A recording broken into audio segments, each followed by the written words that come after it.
sent to Australia to play at the global stage. So this is a big embarrassment of the Pakistani players that we are seeing at the Sydney airport. When they landed, there was no accommodation, there was no facility for these players, and they were absolutely left on their own. And of course, a very harsh statement coming out from the Pakistani hockey team captain as well, who is lashing at the federation, questioning why no proper arrangements were made. So a big embarrassment for the Pakistani players. Back to you. That's right. Hina, thank you for joining us and giving those details on that story. With that, viewers, it's time we shift our focus and get you some more news and updates coming in. The Indian Air Force is carrying out relentless aerial firefighting operations across the northeast, battling massive wildfires in challenging and high-altitude terrain. From Arunachal Pradesh to Nagaland, helicopters are dumping thousands of litres of water to contain the flames. Take a look.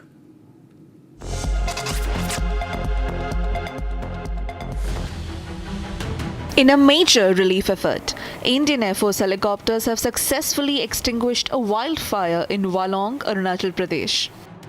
A total of 139,800 litres of water was dropped over the affected area, bringing the blaze under control after sustained aerial operations. Simultaneously, firefighting missions are underway in the picturesque but treacherous Zuko Valley in Nagaland. Mi-17 V5 helicopters are engaged in continuous water-dropping sorties to prevent the fire from spreading further.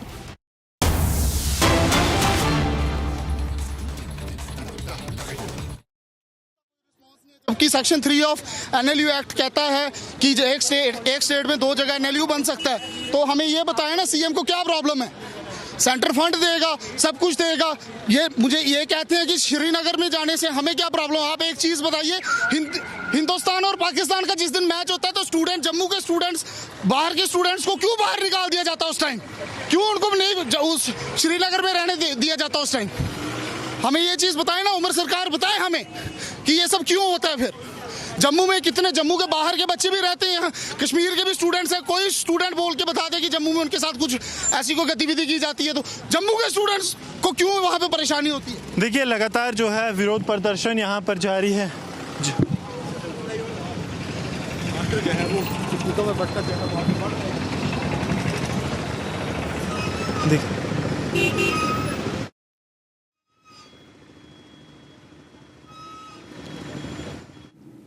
All right, so those are the visuals coming in, and my colleague Gursimran giving us the live update from the ground where the students have hit the streets in Jammu to protest against Omar Abdullah government. These are the law students holding a massive protest in Jammu demanding the opening of a national law university in Jammu. The students are heading towards Civil Secretariat in Jammu. As you can see from the visuals, the students in their protest are heading towards the Civil Secretariat in Jammu, and of course a huge deployment of police force as well. And students are demanding the opening of a national law university in Jammu. Gursimran, my colleague, joins us live from the ground. Gursimran, we are seeing the visuals that you're bringing to us and reporting from the ground. What exactly is the situation now? What are the demands of the students and how far have they reached?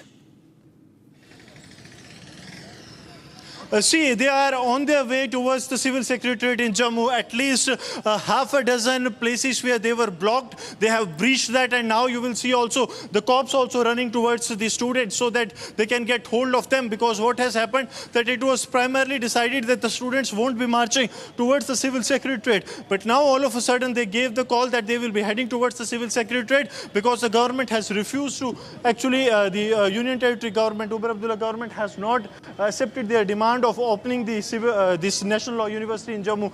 There also you will see some more cops are also arriving here. So additional reinforcement is also being sent here, but this has also blocked all the routes that are heading towards the Civil Secretariat, because what has happened that they are now heading towards the Civil Secretariat. If I request Sir Jeevan to show you, you will be in a position to see Civil Secretariat that is hardly a kilometer's distance from this very place from where we are reporting, and right now they are heading towards that very area, almost breaching all the locations or the fences that were put in place by the Jammu and Kashmir police, because the initial permission was only that they will be allowed to go towards the Maharaja Hari Singh Park, and that was what they were allowed to. But all of a sudden they said that they will not be allowed.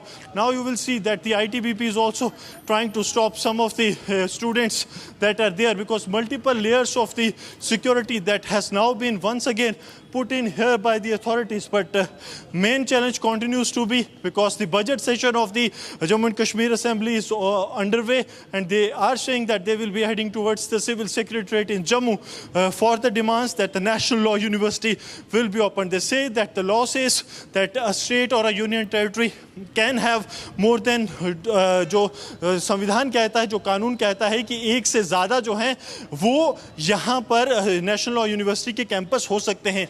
लेकिन national law university के campus खोलने के favour में उमर अब्दुल्ला सरकार नहीं है. ये national law university के जो लॉ यूनिवर्सिटी के स्टूडेंट्स हैं या लॉ स्कूल के स्टूडेंट्स हैं उनका आरोप है. यही कारण है कि अब आप यहाँ पर देखेंगे तो पुलिस बल पूरी तरह से तैयार हैं. हाथों में आप देखेंगे तो टीयर गैस शेल राउंड्स इनके पास यहाँ पर मौजूद हैं, जिसकी तस्वीरें जो हैं वो आप देख रहे हैं कि अगर ज़रूरत पड़े तो क्राउड को अगर डिस्पर्स करना हो तो उसके लिए भी तैयारी जो है वो पुलिस प्रशासन ने पूरी तरह से की है. जी.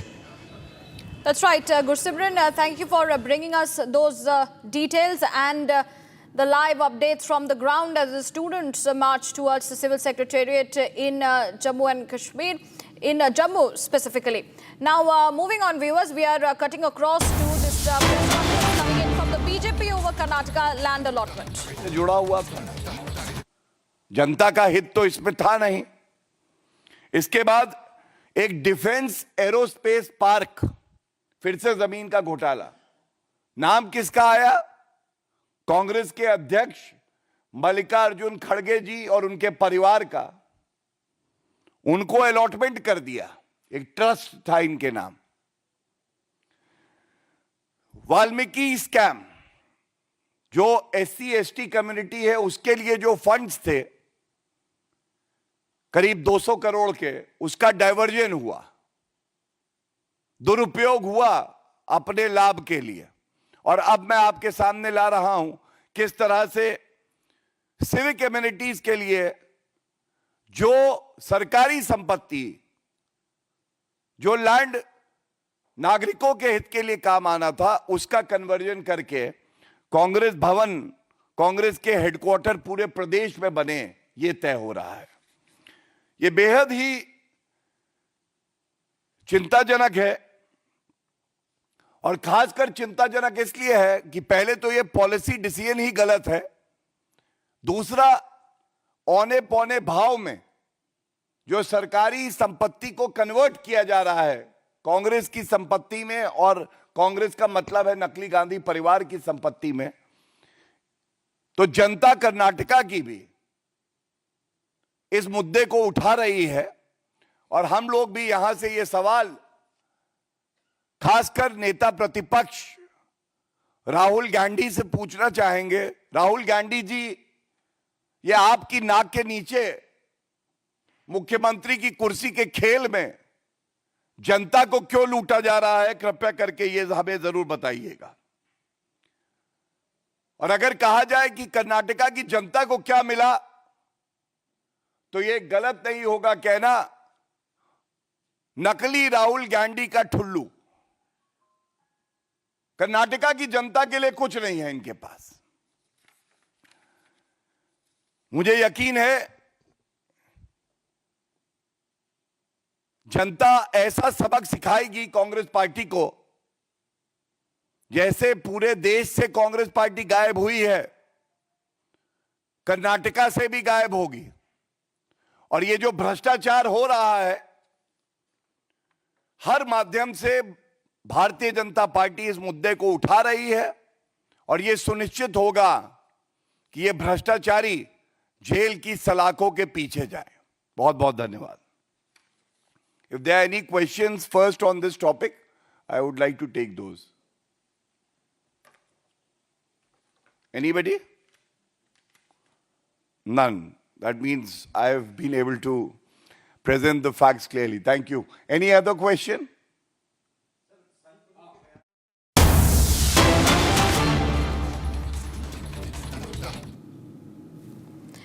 And cutting across to live updates coming in and visuals from Jammu. Gursimran, my colleague, joins us live on the broadcast. Gursimran, what is the latest update coming in? We are given to understand that there is a clash going on between the students and the police officials. Yes, the scuffle is on between the cops and the students of those who are seeking the demand for the National Law University. Here you will see that they were heading towards the civil secretariat in Jammu, but have been stopped by the Jammu and Kashmir police. Police is not allowing them to move beyond this. आप मुझे बताइए आगे जाने से क्या कहा? ये इनकी सोची सची साजिश है। NLU सेक्शन 3 में NLU एक्ट में क्लियरली ये लिखा है कि स्टेट जो है एक से ज्यादा यूनिवर्सिटी स्टेट में दे सकती है। क्या यहाँ पे 2 डिपार्टमेंट्स नहीं है? क्या यहाँ पे सेंट्रल यूनिवर्सिटी 2 नहीं है? क्या यहाँ पे सेक्रेटरीट 2 नहीं है? यहाँ पे हाई कोर्ट भी 2 है, तो 2 NLUs क्यों नहीं हो सकते? एक से ज्यादा NLU दे सकते हैं। ये इनकी सोची समझी साजिश है जम्मू के साथ डिस्क्रिमिनेशन करने की, जो ये पिछले 70 वर्षों से कर रहे हैं। देखिए आप लगातार these students are heading towards the civil secretariat. I request Sir Jeevan to keep moving along with us because there was a barricade that has been breached by the students of the National Law University, and Sir Jeevan is showing you the visuals that these students of the law, those who are from the law department of the Jammu University, they are heading towards the civil secretariat. At a time when the assembly session is underway, the ongoing budget session, they are saying that they will be heading towards the civil secretariat to get out the civil secretariat because Umar Abdullah government has not met any of their demands. And these visuals that you see, that how on the roads of Jammu the scuffle has taken place between the students and the Jammu and Kashmir police, that was actually stopping them to head towards the civil secretariat. Here also I request Sir Jeevan to be on the visuals that they are being stopped by the Jammu and Kashmir police, but they are saying that no matter what, they will be going towards the civil secretariat, and till their demands are not met, they are going to intensify their protest. And these question, please.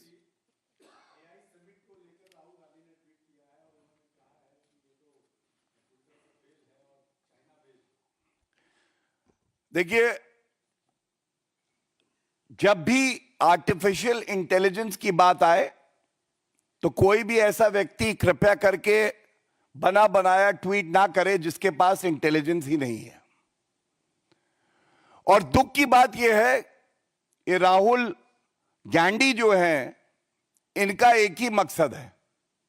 इनका मकसद है अगर भारत की वाहवाही हो रही है, विश्व पटल पर अगर भारत अग्रणी भूमिका निभा रहा है, तो राहुल गांधी चाहते हैं कि ये धब्बा लगाएं, भारत का नाम खराब कैसे हो। यही षड्यंत्र कांग्रेस के हेडक्वार्टर में चलता रहता है। लेकिन यह गर्व की बात है हर देशवासी के लिए, देश के प्रधानमंत्री श्री नरेंद्र मोदी जी के नेतृत्व में आज तमाम वर्ल्ड लीडर्स भारत में हैं और वो भारत की एक सकारात्मक भूमिका देख रहे हैं और उसका जो योगदान है उसकी सराहना भी कर रहे हैं।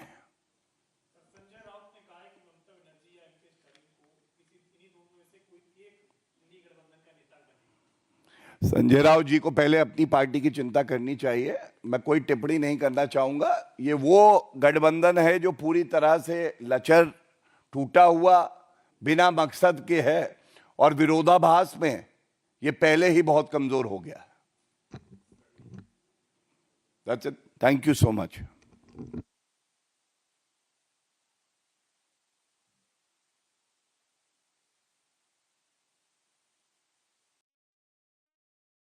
Was the press conference coming in from the Bharatiya Janata Party that has claimed that the Congress is behind nearly 50,000 crore land scam in Karnataka. And Gaurav Bhatia says that Congress does not care about the people of Karnataka. So that is coming in as the BJP slams the Karnataka government, the Congress government in Karnataka. And this is in connection with the land allotment case. And with that, viewers, we shift our focus now to more news and updates coming in. Well, concerns over the health of former Pakistan Prime Minister Imran Khan are intensifying, triggering fresh protests by his supporters. The Insaf Youth Wing in central Punjab's Gujarat district staged demonstrations alleging inadequate medical care during his imprisonment. Imran Khan's sister Noreen Niazi comes forth and speaks as well. She claims Imran Khan is Pakistan's identity to the world and that they are playing with his life. Take a look. Former Pakistan Prime Minister Imran Khan's health concerns are escalating. Workers of the Insaf Youth Wing gathered on the Gujarat-Lahore road. They raised slogans over what they described as deteriorating health conditions of Imran Khan. Protesters expressed anger over his continued imprisonment and alleged lack of proper medical facilities. Imran Khan, founder of the Pakistan Tehreek-e-Insaf Party, has been in jail following multiple legal cases filed against him after his removal from office in 2022. Since his incarnation, his party has repeatedly claimed that he is being denied adequate medical care and access to family members and legal counsel. According to protesters, meetings with his sisters, lawyers and party leaders were allegedly restricted. The demonstrators demanded that Khan be provided basic human and medical rights and called for transparent medical treatment. Amid rising tensions, Khan's sister Noreen Niazi came forward with strong allegations, questioning the authorities over his treatment and transfer to a medical facility without informing the family. कि ये जो आज हो रहा है ये बड़े कुछ महीनों से बड़ी सिस्टमेटिकली ये यहाँ तक पहुँचे हैं। इन्होंने बड़ी पहले से कोई प्लानिंग की हुई थी। इन्होंने पहले हमारी मुलाकातें एक एक करके बंद कराई। पहले अलीमा खानम को छोड़ा कि जी कह दी जा सकती। वकीलों का इन्होंने बंद किया, उनके पॉलिटिकल पार्टी के लोगों का बंद किया। मुझे अफसोस है कि हमें चाहिए था हम तभी से वहाँ पे ऐसा धरना देते कि हम कभी उठते ही ना। ये मुजरिम लोग हैं, ये इन्होंने जुर्म करने वाले हैं।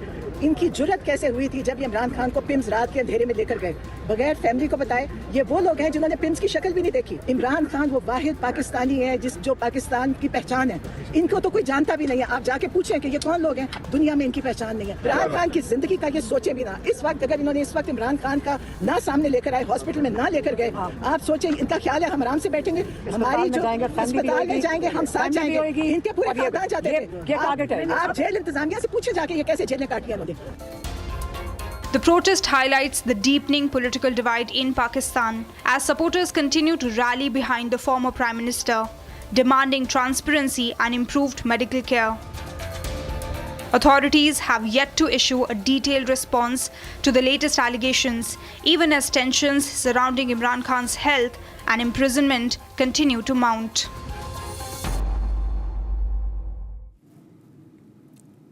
We leave it at that and now shift our focus. Rohit Pawar has raised fresh allegations of possible sabotage and flagged lapses in the investigation into the January 28th plane crash near Baramati that killed Ajit Pawar. Now, Rohit Pawar questioned the ongoing DGC investigation, asking why the aircraft operator VSR Aviation has not yet been scrutinized.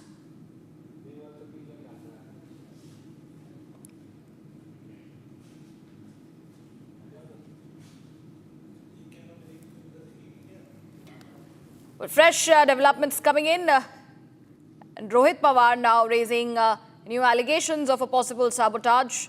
He has gone ahead and flagged lapses in the investigation as far as the January 28th plane crash near Baramati is concerned.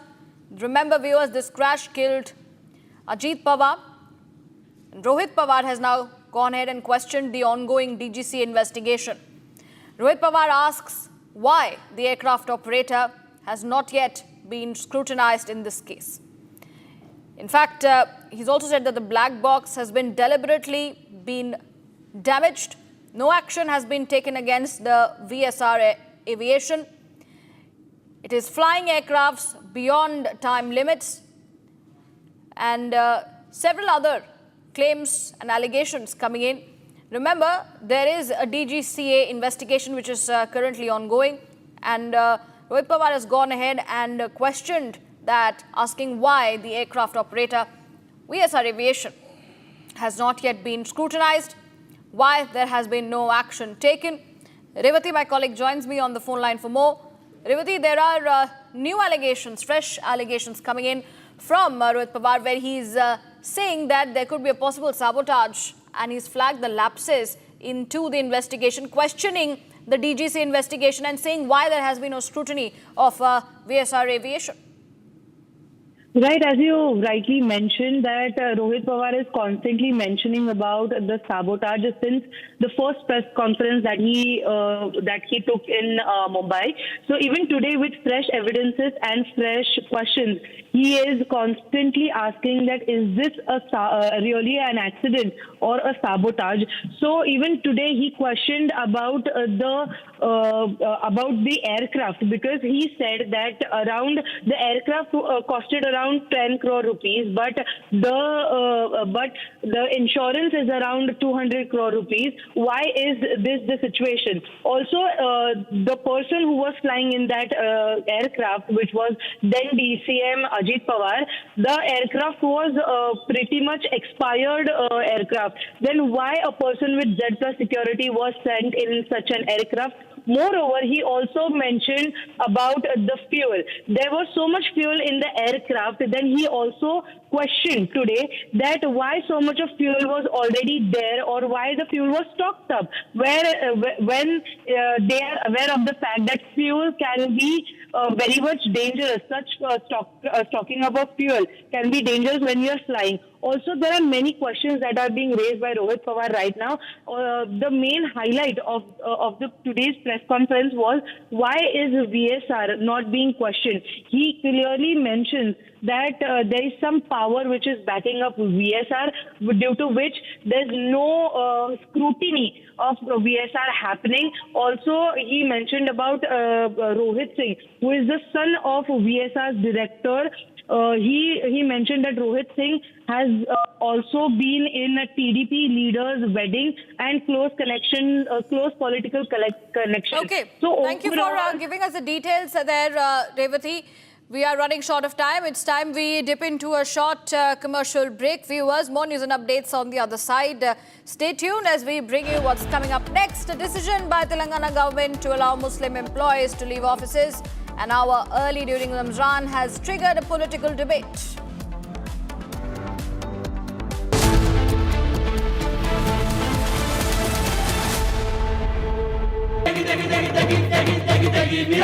MDH की देगी मिर्च का तड़का, अंग अंग फड़का। MDH की देगी मिर्च।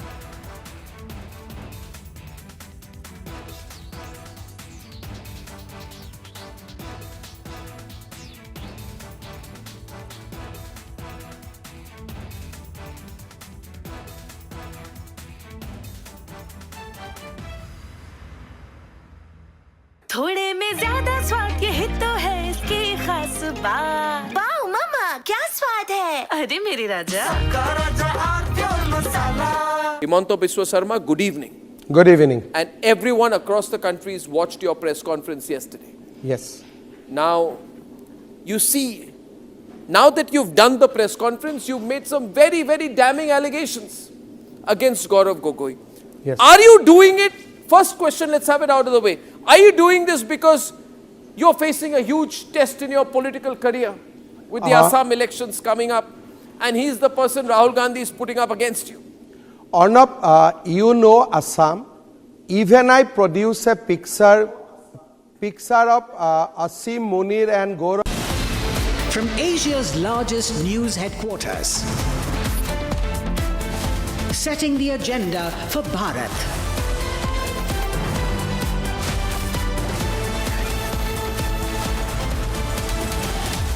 You're watching Republic.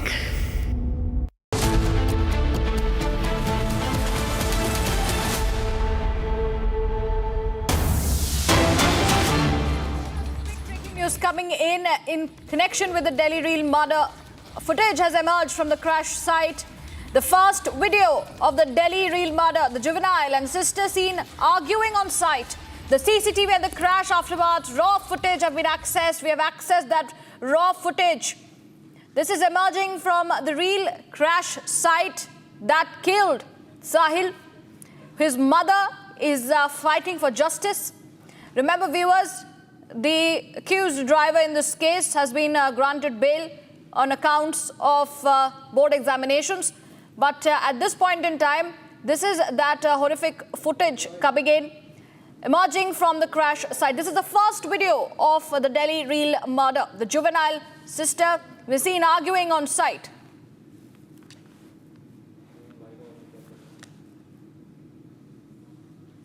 This is the CCTV footage coming in that is showing the right minute of the crash and also the aftermath. It is emerging out of the real crash site where the juvenile along with his sister are now seen arguing on the site.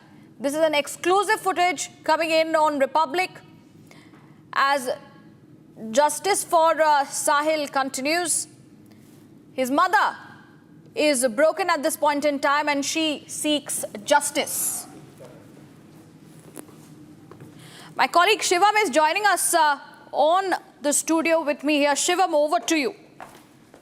Right, so these are the latest visuals on your television screen. First on Republic, exclusive visuals of the accident on your screens. As you can see on the site, CCTV camera at that location. This is one of the initial footages from that location that has come. Exclusive pictures now of the CCTV footage. The Delhi reel murder. Footages emerges from the crash site.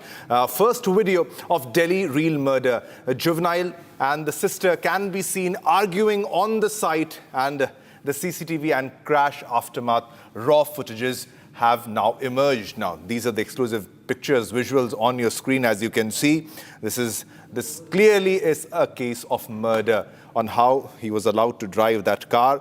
And these are the visuals on your screen. As you can see, the footage emerges from the crash site. First video of Delhi reel murder, where the juvenile and the sister can be seen arguing on the site. Now, CCTV and crash aftermath raw footages have now emerged from the real crash site on your screens. As you can see, these exclusive pictures on your screen, on your television screens, ladies and gentlemen, on that horrific murder that took place while an SUV was being driven by a minor.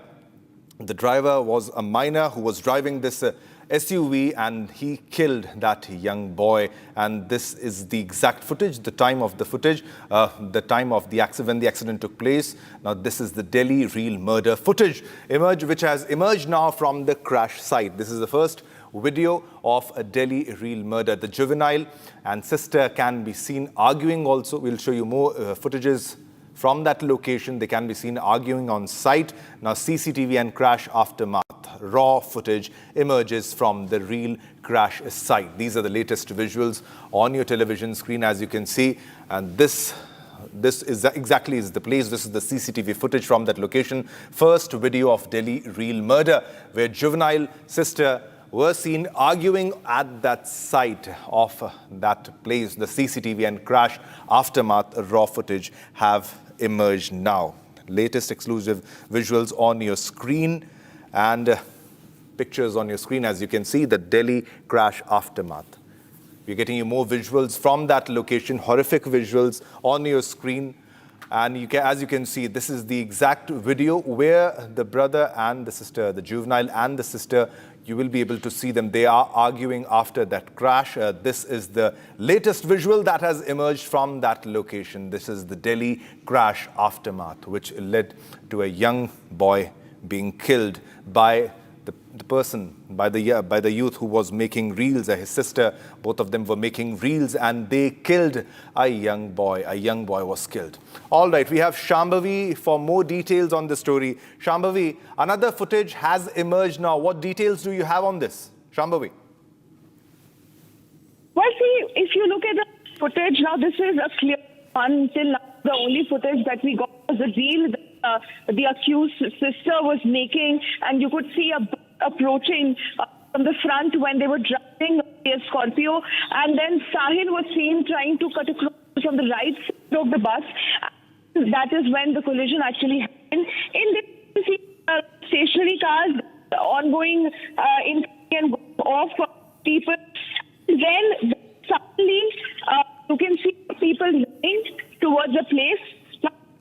the video and what exactly is happening, we can see that Scorpio was already in at a very high speed. The problem was that when it exited its society, now the society and the shopping college in front of which the accident actually happened, it's fairly close. So when he got out of his society, he was basically driving on the right lane of the road instead of left. And that is when, from the right side he went, the bus which was approaching towards the Scorpio, and that's when he saved himself from the bus, moved towards the left, but from the left there was Sahil riding on his R5 on that front, and that is when the collision happened. After the initial impact, the Scorpio then goes on to actually bump or collide into another stationary car, which is again that the Republic has been showing till now. Shivam, back to you. Definitely, Shambhavi, these are horrific visuals, and there are more visuals coming in, as we can see right now. Really disturbing visuals. They were arguing after that accident. What more details have we found? The probe that is happening in this case, what details have been found out by the police? It's a very horrific, the visuals are very horrific, as we can see. What details in the probe, Shambhavi, now? Well, the investigation is currently going on. The car has been seized. The bike has been seized by police. All three vehicles which were involved in this entire, that is one Scorpio, one Desire, and one R15. The police has seized all these three vehicles, and there are technical investigations going on, making sure that all the T's and I's, T's are crossed and I's are dotted to make sure that nothing is left behind. Apart from this, further investigation going on, as we can see that with each passing moment, there's new piece of information coming up, like this new CCTV footage that is showing up. Let me also explain what is happening here. You can also see lying on the left side of the road. This is where the collision actually happened. He lost his life at the very moment. He lost his life at the very moment. He lost his life on the spot. And in the autopsy report, it was mentioned that he lost his life due to heavy loss of blood because of the fact that he sustained a serious head injury, and also he suffered various other injuries, which includes his rib was damaged, his other vital organs were damaged, and that is why he lost his life the very moment at the spot. They did not even get time to get him treated or even try to save Sahib. Shivam. Completely, he was being raised by, it's a very sad story also, Shambhavi, if you can give us more details on this, because it's clearly a case where the minor was driving the car. Now his father also came and he also gave a statement, and they said we are also very sorry for what happened to the young boy. Now it's clearly a case of negligence by the parents also, by the authorities also, by the traffic police also. We should mention this very fact. And also he was given bail because he had class 10th examinations. Can you share more details on this story regarding the chronology of what happened since the accident, since the murder, I would say, took place?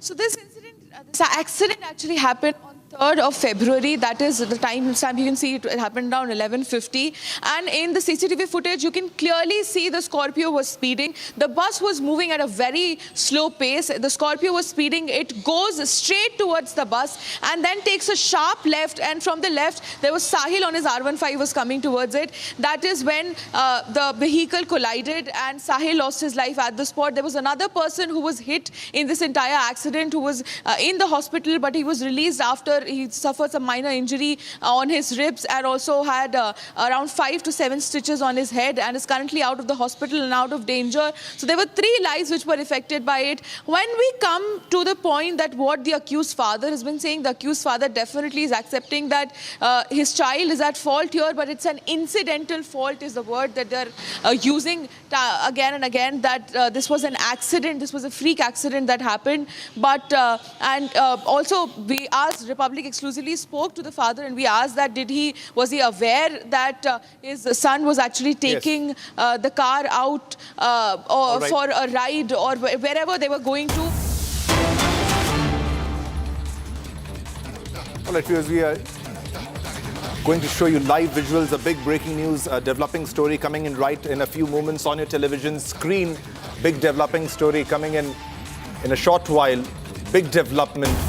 Clash has erupted between farmers and police. Big developing story on your screen in a short while. There's a big development here, big breaking news that is coming in of clash erupted between the farmers and the police. Coming back to the story of the CCTV footage of the crash and the clear case of murder, the negligence by the parents. I would say he was a rich brat, he belonged to a rich family, and he was driving the SUV in a very fast pace, and that led to the murder of a very young boy who had a very bright future ahead of him. Shambhavi is live with us. Shambhavi, we had a big breaking development. We cut across to that. We are coming back to the story. Shambhavi, if you can again give us the chronology of what is happening in this story. The latest is the CCTV footage of the crash that has surfaced. Now, this will also help in the investigation, Shambhavi.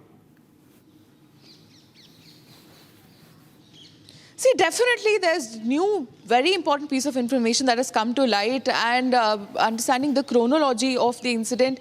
After this incident actually happened on 3rd of February, the accused was apprehended from the spot. And then he was produced before the JJB, as we also accessed the birth certificate of the accused, and you could see that he is 17 years and a few months old. So he would be produced before the Juvenile Justice Board in this case. And apart from that, he was sent to an observation home for 7 days, and he was then released on interim bail from the JJB, citing that he is under competent authority, competent parents or parental or guardianship, and that he has to write his exams for board. That is the reason that JJB released him on interim bail, the 10th class boy which affected not one but 2 lives, one seriously injured and another one who lost his life, who again, you very rightly pointed out, Shivam, had a very bright future, because he was set to go to Manchester, as his mother was sharing with us that she wanted him to move abroad because she did not have trust in the system of this country, in the justice system of this country. And she said that just after this, because the boy got interim bail, she is again disappointed. The very reason why she wanted her son to move out of the country, to move out and go out for studies, and he already got his offer letter from Manchester, and he was set to move there after his final semester. All right, Shambhavi, thanks a lot for the details on this story. We'll come back to you as more details unfold in this developing story. Thanks a lot, Shambhavi.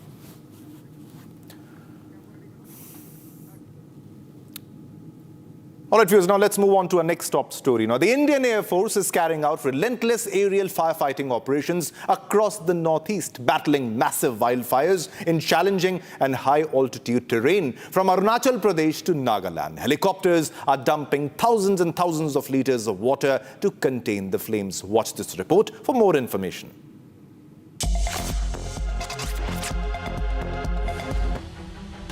In a major relief effort, Indian Air Force helicopters have successfully extinguished a wildfire in Walong, Arunachal Pradesh. A total of 139,800 liters of water was dropped over the affected area, bringing the blaze under control after sustained aerial operations. Simultaneously, firefighting missions are underway in the picturesque but treacherous Zuko Valley in Nagaland. Mi-17 V5 helicopters are engaged in continuous water-dropping sorties to prevent the fire from spreading further. The helicopters are drawing water from Padampokhari Lake in Dimapur before flying towards the fire-affected zones near Jagpur Peak.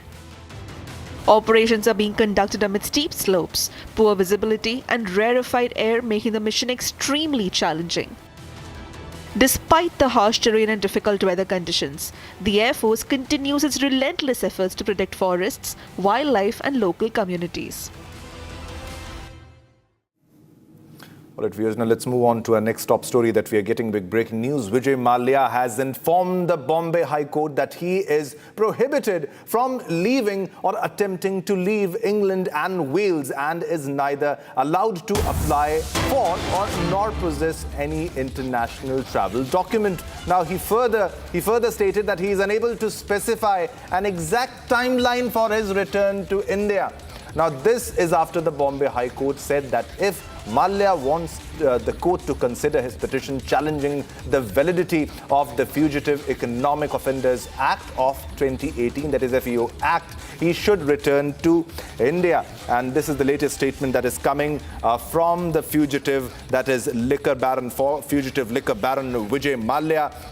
The latest he's giving a statement that he can't give a specific timeline. He stated that he's unable to specify an exact timeline for his return to India. This comes after the Bombay High Court had said that if Mallya wants the court to consider his petition challenging the validity of the Fugitive Economic Offenders Act of 2018, FEO Act, he should return to India.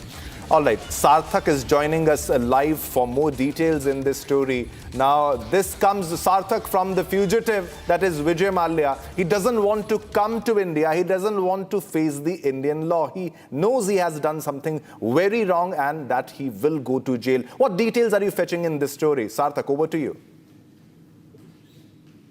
Well, Shehbaz, in today's hearing, Vijay Mallya specifically informed the Bombay High Court that he is legally barred from leaving England and Wales. He submitted that he is not permitted to neither apply for nor hold any international travel document that effectively prevents him for any kind of foreign travel. And because of these restrictions, he has stated that he is unable to provide any concrete timeline as to when he would be able to return to India. He has also submitted through his counsel that suggests that that his continued stay in the UK is due to the legal constraints that have been imposed by the UK government, by the UK authorities. And it is not a voluntarily refusal from his end to return to India. This statement appears that he is aiming at addressing concerns regarding his non-appearance before the Indian court, because it may come across that he is being slightly apprehensive about returning to India, as certain legal action might be taken against him. In the previous hearing as well, the Bombay High Court had passed an order where they stated that it is necessary for Mallya's physical presence in India and to comply with the court orders and Indian law. That is very relevant in this case. All right, thanks a lot, Sarthak, for the details in the story. We'll come back to you as more details unfold in the story. Thanks a lot, Sarthak. All right, viewers, now let's move on and get you all the top national stories now in Bharat in 1 minute.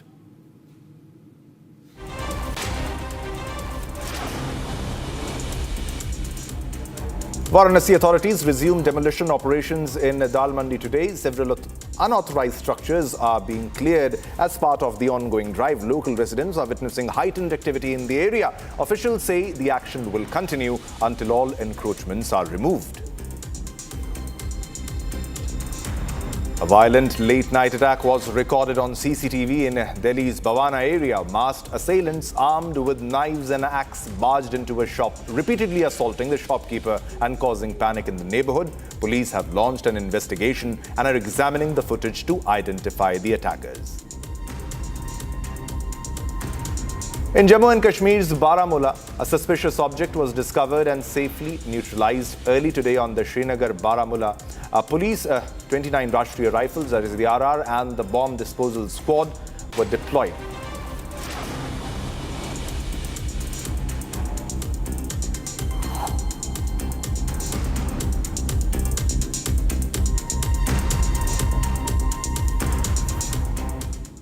All right, viewers, we're getting a big breaking news right now at this moment. Breaking news that is of a clash that has erupted Clash erupts between farmers and police in Bathinda, Punjab. Now, tear gas shells were used to disperse the crowd, that is the protesters. These are the exclusive visuals, latest visuals on your television screen. As you can see, this comes from Bathinda, Punjab, and tear gas shells were used to disperse the crowd. Now, this is the clash. This is the scuffle between the farmers and the police. And this comes from Bathinda, Punjab. We are getting fetching more details in this story. Now, tear gas shells were used to disperse the protesters. Exclusive visuals on your screen. All right. We have Lalit joining us live for more details on this story. Lalit, if you can put this into perspective and share the details, what exactly was the reason? Were the farmers protesting for some reason? And why was there a clash that took place between the police and the farmers in Bathinda, Punjab? More details. Over to you, Lalit. A call has been given by the farmers for a state-level protest in Punjab, Bathinda district, and they wanted to get out the district office all across the Punjab. The farmers in large numbers tried to assemble in the Bathinda, and heavy barricading were done all across the Bathinda border so that the farmers could not enter inside the Bathinda district. But still, large number of farmers entered into the Bathinda district, and near the Jindod village in Bathinda, a clash erupted between the farmers and the police when in heavy number the farmers tried to go near the DC office to Gherao. As on 6th February also, when the farmers held a protest, some of the when the farmers tried to enter When the farmers tried to enter the DC office, that time police used tear gas shells to somehow diffuse the situation, and after that farmers also tried to throw the stones on the police. So a clash erupted between the police and the farmers near the Jindod village, and after the tear gas shells were being dispersed on the farmers, then only the farmers were dispersed from that area. So a clash erupted near the Jindod village in Bathinda when in large numbers farmers tried to get out the DC office. Back to the studio. Lalit, also if you can share the details, how many farmers or the police personnel have the details surfaced of how many of them got injured, and the exact timing of the clash when it took place. The police was stopping them from the Gherao. But exact timing of the clash also is very important, and how many of them got injured, Lalit? Right now, if the details what the Republic TV has got, around a dozen of farmers have got injured in this clash between the farmers and the police. And if you talk about the reason why the farmers were holding a protest, as on 6th February, some farmers were arrested in Bathinda. So farmers were demanding for the release of their fellow farmers who have been arrested. So looking into this only, the farmers have given a call of state-level protest in Punjab. So from all across Punjab in large numbers, farmers have assembled in Bathinda, and police have done a heavy barricading so that the farmers could not assemble in large number. But still, many farmers assembled in Bathinda district, and after that, when they were marching towards the DC office near the Jindod village of Bathinda, the police and the farmers have a clash when police tried to stop them. So the farmers, as per allegations by the police, used stones to move ahead, and as a force, police have used the tear gas shells so that the farmers can be dispersed. So tear gas shells were being used on farmers, and after that the situation was brought under control. Back to the studio. All right, thanks a lot, Lalit, for sharing the details of the story. So these are the visuals of clash that took place between the police and the farmers. Now let's move on to our next top story. Now a shocking and deeply disturbing incident has been reported from the Madanapalli town in Andhra Pradesh. A 7-year-old girl who had gone missing earlier this week was found dead near her residence in a horrifying turn of events. Here are the details in this report. tragic and unsettling incident has emerged from Madanapalle in Andhra Pradesh. A 7-year-old girl, reported missing earlier this week, was found dead close to her home. After receiving information from her family, the police say that the child went missing on Monday. After an intense search operation conducted by the police and the locals, the child's body was discovered near her own home. Disturbingly, her body was allegedly found stuffed inside a drum, highlighting the brutality of the act. Now, as per reports, the minor girl was allegedly raped and subsequently killed horrifically. Meanwhile, after a wide search operation, the accused, identified as Kulvardhan, was also found dead in a lake. Kulvardhan reportedly killed himself, and his body was found in the nearby lake. As per the police, the accused absconded after the gruesome act the previous day. Meanwhile, police sources indicate that preliminary investigations, including CCTV footage from nearby areas, are all under scanner. The details from the probe now suggest that the child was assaulted and killed before her body was hidden. The child's body has now been handed over to the family after conduction of post-mortem that confirmed rape. The horrific incident has sparked outrage among the local residents. Meanwhile, the grieving family members and residents staged a protest outside the police station. The protesters demand justice. The outrage is palpable. Meanwhile, her family holds her lifeless body, grieving, crying, and absolutely enraged. An unsuspecting innocent life cut short by sheer atrocity. This heinous crime and the aftermath has sent shockwaves across the region. The clarion calls for justice and questions are only growing louder. All right, viewers, it's time to slip into a short commercial break, but don't go anywhere, because coming up next, Anil Ambani has been summoned for questioning today in connection with an investigation into his group entities, including Reliance Communication and Reliance Power Limited.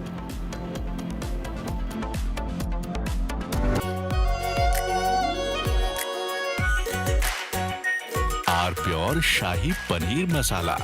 Delicious, healthy, every day.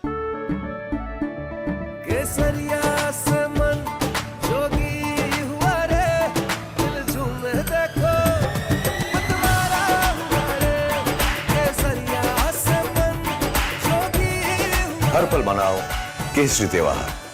विमल, बोलो जुबान केसरी। ये है secret recipe MDH का जीरा SIP जल जीरा मसाला।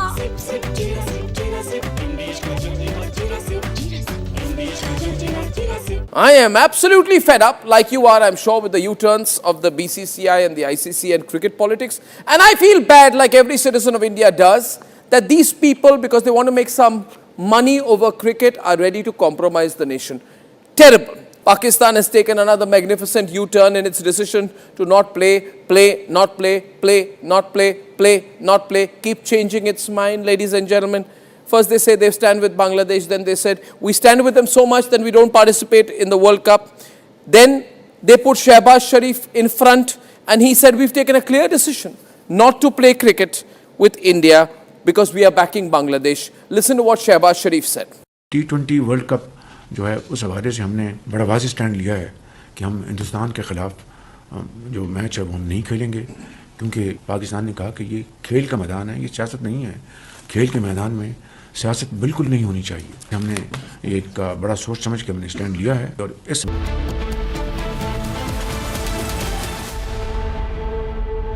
Amity has one of India's most advanced supercomputing facilities for AI research and teaching. Equipped with world-class facilities, the center drives interdisciplinary research and industry-academia collaboration, preparing students for disruptive AI technologies. Committed to India's global tech leap, Amity is proud to be the knowledge partner at India AI Impact Summit.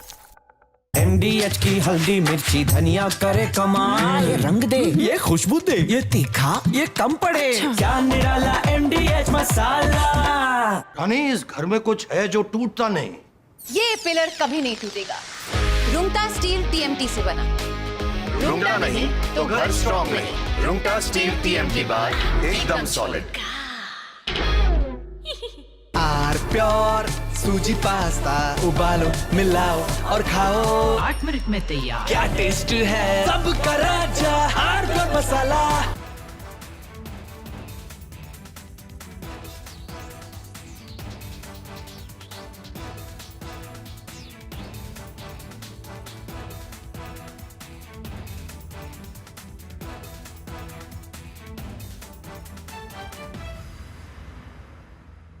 Himanta Biswa Sarma, good evening. Good evening. And everyone across the country has watched your press conference yesterday.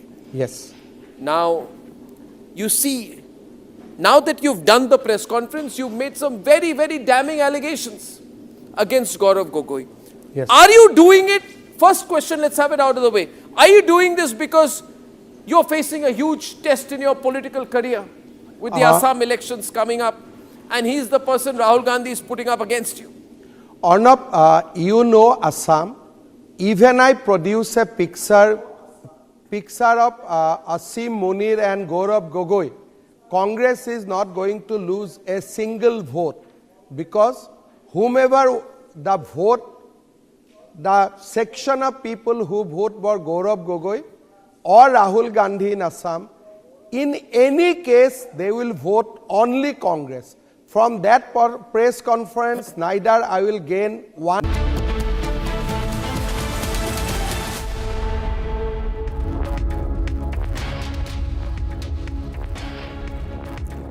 Good afternoon, viewers. You're watching Republic TV with me, Hina Sharma, and our top focus today remains the ED summons that has been issued to Anil Ambani, once a towering figure in the communication business. Now he has been summoned by ED related to the 40,000 crore bank fraud case. Money laundering charges has been leveled against him. We'll tell you more about it, but first, let's take a look at the headlines. Anil Ambani has been summoned for questioning today in connection with an investigation into his group entities, including Reliance Communication and Reliance Power Limited. Maharashtra Deputy CM Sunitra Pawar writes to CM Fadnavis, demands CBI probe into Ajit Pawar plane crash. Imran Khan likely to be shifted to a hospital in the coming days for further medical treatment. The development comes amid renewed concerns over his health while he remains incarcerated. J.D. Vance, US Vice President, revealed that the Iranian side is not accepting the conditions set by Donald Trump, saying Iran has not agreed to all the red lines laid down by Donald Trump for a diplomatic solution. A decision by the Telangana government to allow Muslim employees to leave offices an hour early during Ramzan has triggered a massive political debate.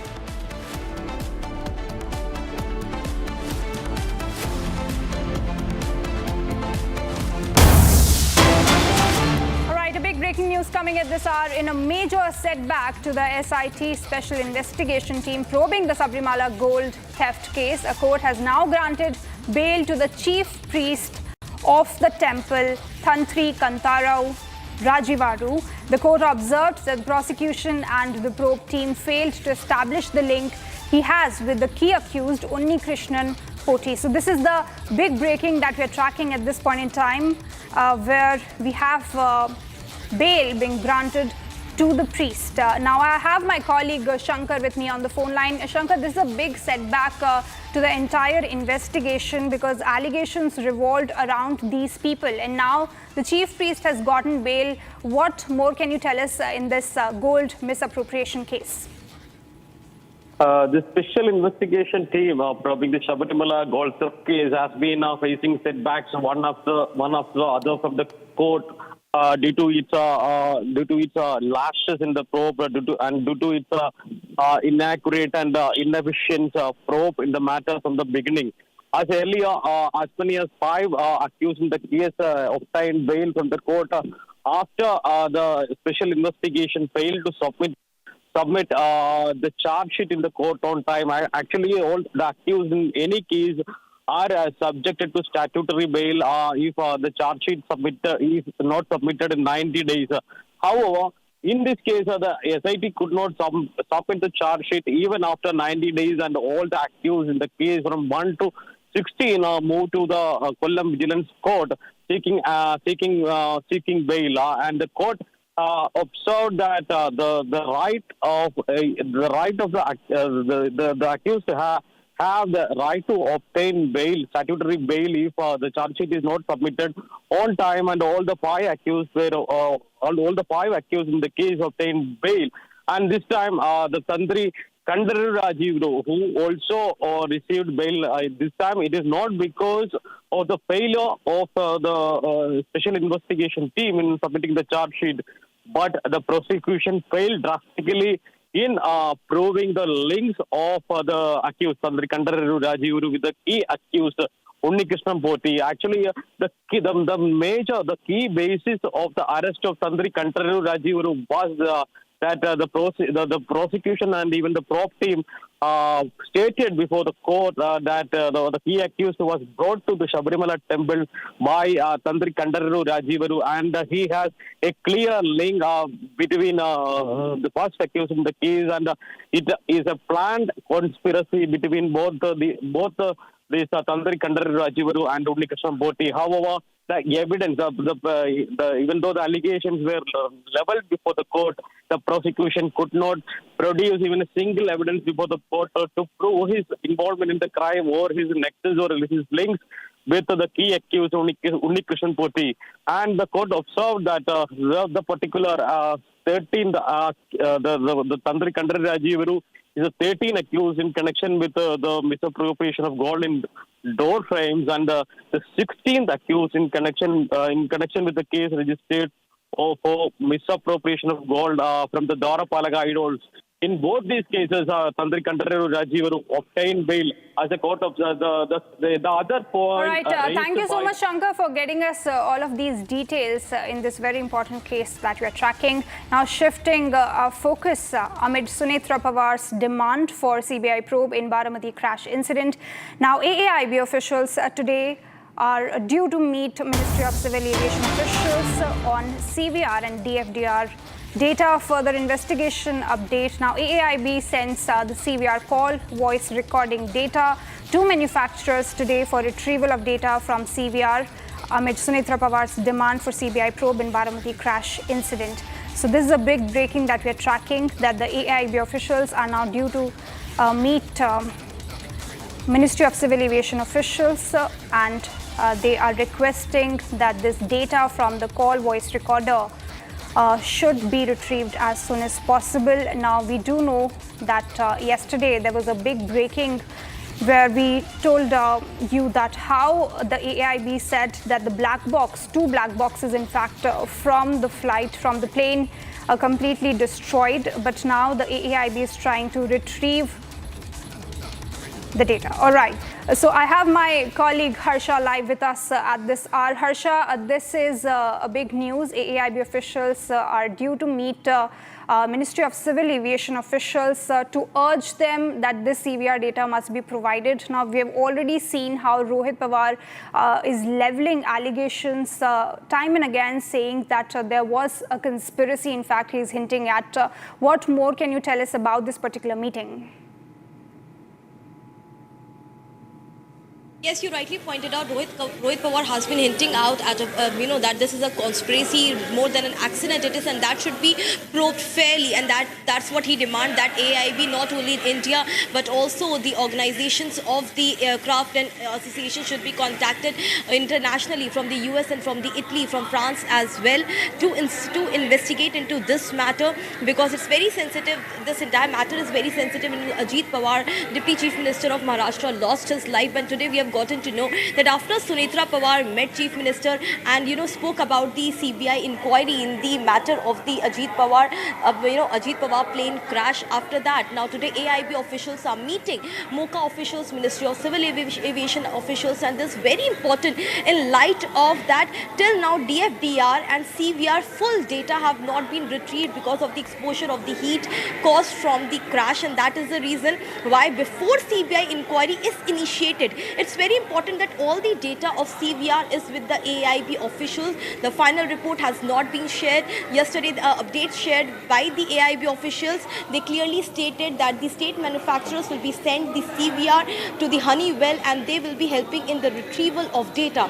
And once the data is retrieved, only then also the CBI can also initiate the investigation and inquiry into this all matter, because evidence is the key in the Baramati plane crash in which Deputy Chief Minister Ajit Pawar lost his life. A lot is being said and stated in this matter, but it's all with the DFDR and CVR exactly what happened in the last moments of crash. Till now, the pilot in command, the co-pilot in command, Shambhavi Pathak's last word were stated in the black box, but the detailed data have to be retrieved, and today the manufacturers have received the CVR. Back to you.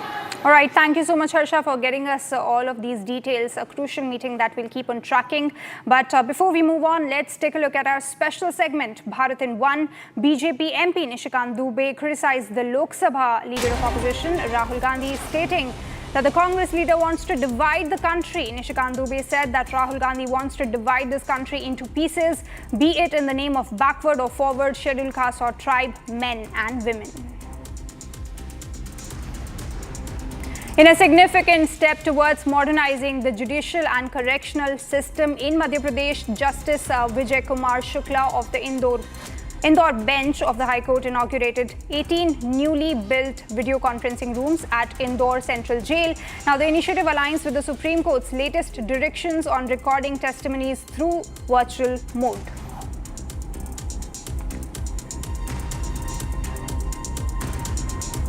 Panic gripped Uttar Pradesh's Kaushambi district after a massive fire broke out in an oil tanker on the busy Delhi-Kolkata highway. Now, fire tenders rushed to the spot and currently working to douse the flames. Efforts continue to bring the situation under control.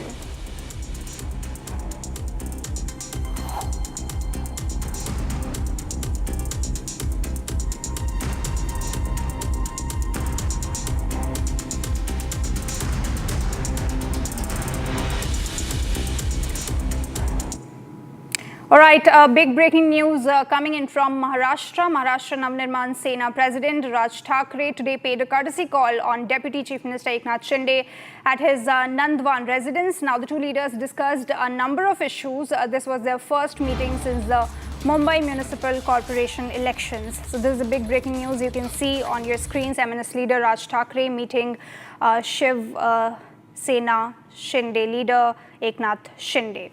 You can see the visuals on your screen. Now, this comes after a massive win by the BJP in the BMC elections earlier. So, a number of issues were discussed in this particular meeting. You can see.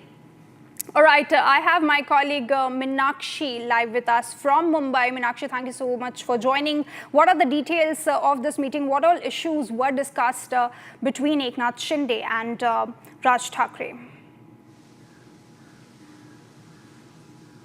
As you have mentioned, is a noticeable development in Maharashtra politics that MNS Chief Raj Thackeray met with Shiv Sena Shinde Chief Eknath Shinde today, and various issues they have discussed. And regarding this discussion, they have discussed some political issue also. What we have seen in municipal corporation election in this year, we have seen that Raj Thackeray and Uddhav Thackeray came together and they fought elections together in BMC. After that, what we have seen that they loses actually, and is a big loss for MNS Chief Raj Thackeray. He secured only 6 seats in corporation election, and after that, who are close with Raj Thackeray, they were saying that they didn't got support from Uddhav Thackeray faction what they deserve. So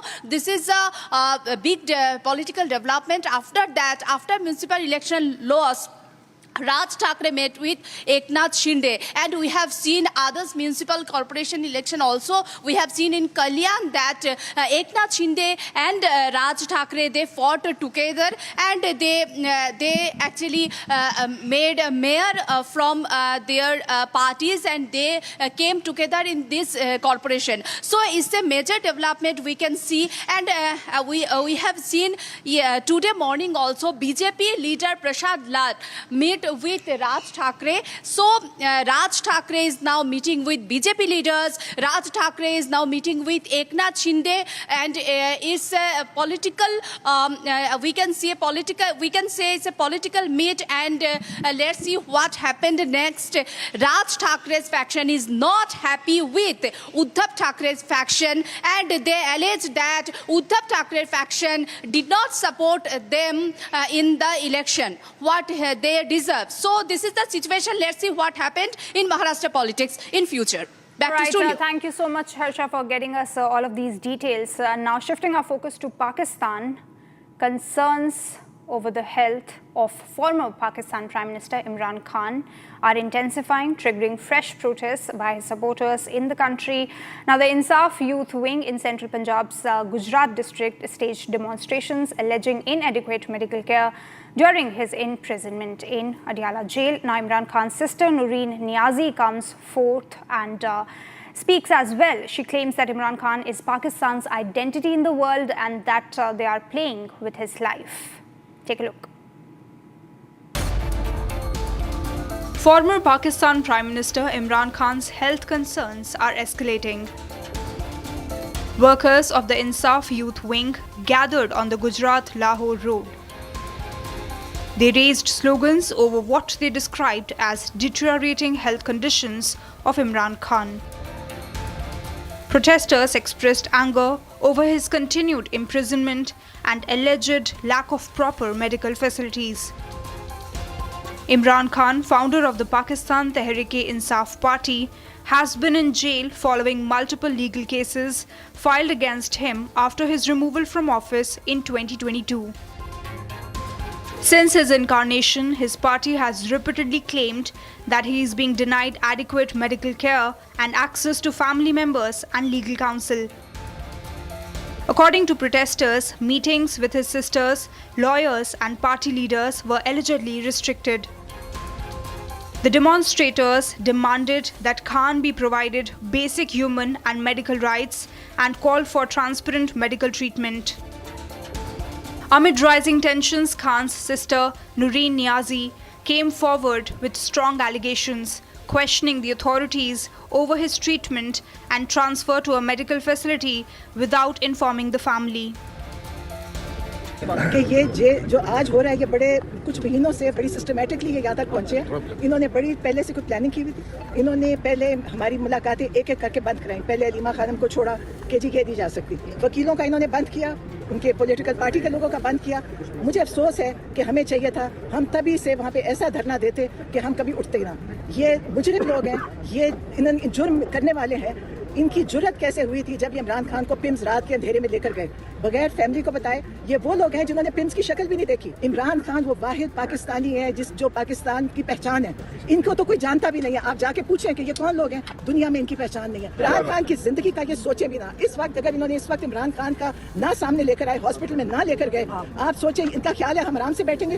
हमारी जो अस्पताल में जाएंगे, हम साथ जाएंगे। इनके पूरे खानदान जाते थे। आप जेल इंतजामिया से पूछे जाके ये कैसे जेलें काटी इन्होंने।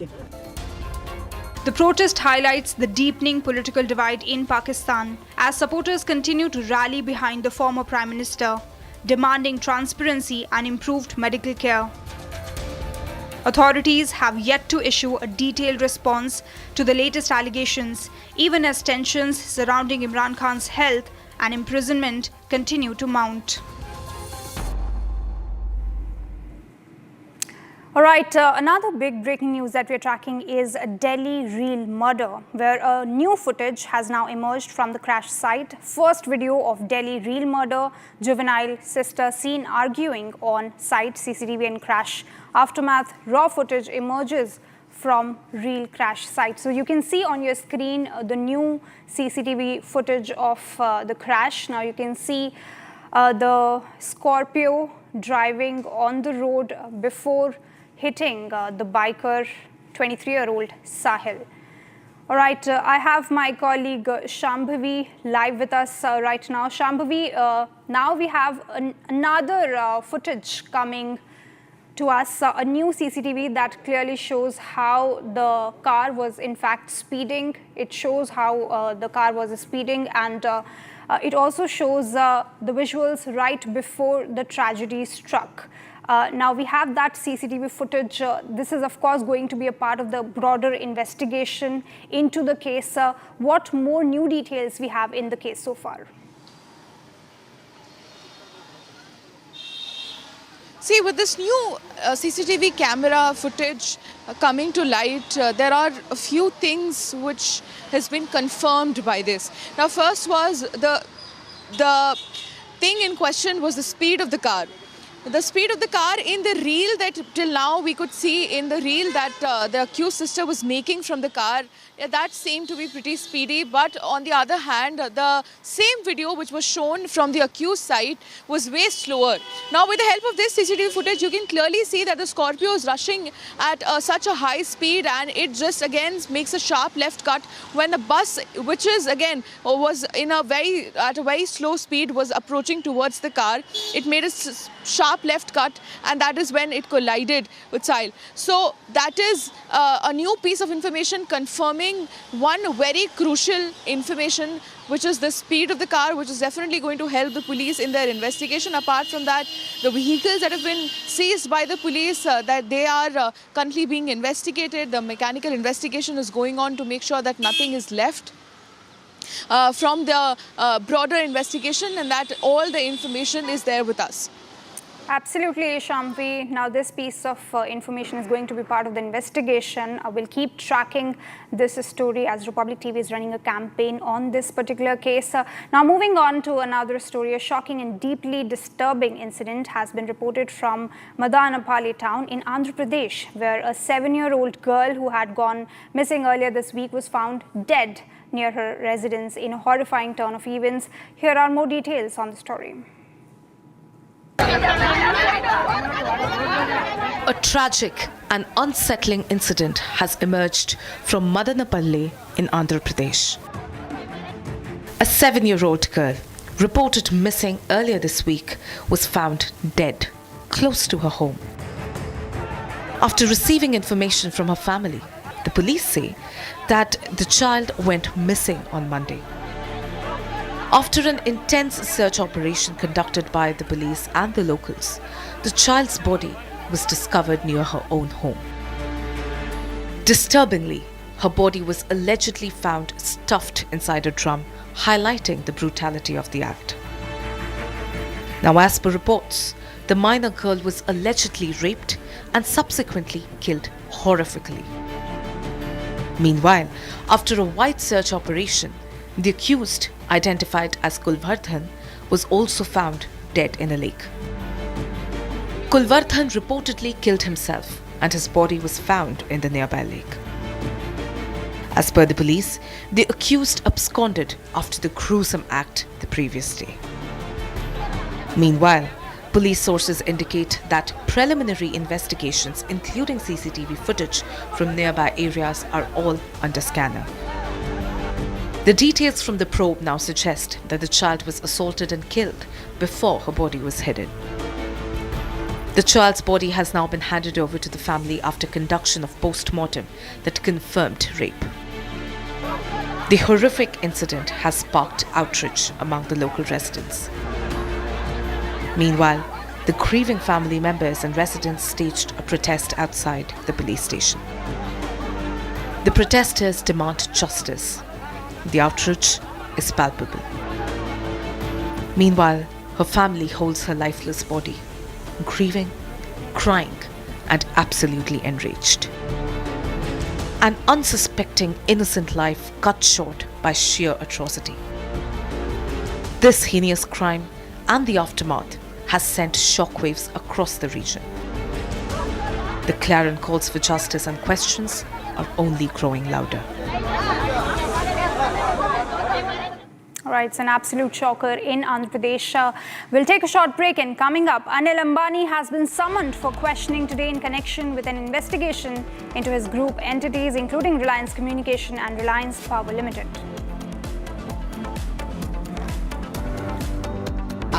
प्योर सूजी पास्ता उबालो मिलाओ और खाओ 8 मिनट में तैयार क्या टेस्ट है सबका राजा आर प्योर मसाला केसरिया से मन जोगी हुआ रे दिल झूमे देखो मतवारा हुआ रे केसरिया से मन जोगी हर पल मनाओ केसरी त्योहार विमल बोलो जुबान केसरी दादी के हाथों का जादू और खुशबू से महकता घर, माँ की मुस्कुराहट और खाने की सुगंध। MDH गरम मसाला, क्योंकि हर रिश्ता है स्वाद से जुड़ा। I am absolutely fed up, like you are, I'm sure, with the U-turns of the BCCI and the ICC and cricket politics. And I feel bad, like every citizen of India does, that these people, because they want to make some money over cricket, are ready to compromise the nation. Terrible. Pakistan has taken another magnificent U-turn in its decision to not play, not play, keep changing its mind, ladies and gentlemen. First they say they stand with Bangladesh, then they said we stand with them so much that we don't participate in the World Cup. Then they put Shehbaz Sharif in front and he said we've taken a clear decision not to play cricket with India because we are backing Bangladesh. Listen to what Shehbaz Sharif said. T20 world cup जो है उस हवाले से हमने बड़ा वाज़ेह stand लिया है कि हम हिंदुस्तान के ख़िलाफ़ जो मैच है वो हम नहीं खेलेंगे क्योंकि पाकिस्तान ने कहा कि ये खेल का मैदान है, ये सियासत नहीं है। खेल के मैदान में सियासत बिल्कुल नहीं होनी चाहिए। हमने एक बड़ा सोच समझ के हमने स्टैंड लिया है और इस हवाले से हमें बांग्लादेश के साथ पूरी तरह खड़े होना चाहिए। That's what he said 8 days back. Now he's changed his line 8 days later. Now he's saying that the government of Pakistan is now directing the Pakistan national team to take the field on February 15th for the scheduled fixture against India in the T20 World Cup. Now viewers, my point is, let the Pakistanis do what the hell they want to do, who cares? But what is the BCCI doing? What is the ICC doing? What is Rajiv Shukla doing? What is this paid executive Sanjog Gupta doing? Why are we allowing Pakistan to do the U-turn? We should have never given them a long rope. We should have caught them and said, no, you said...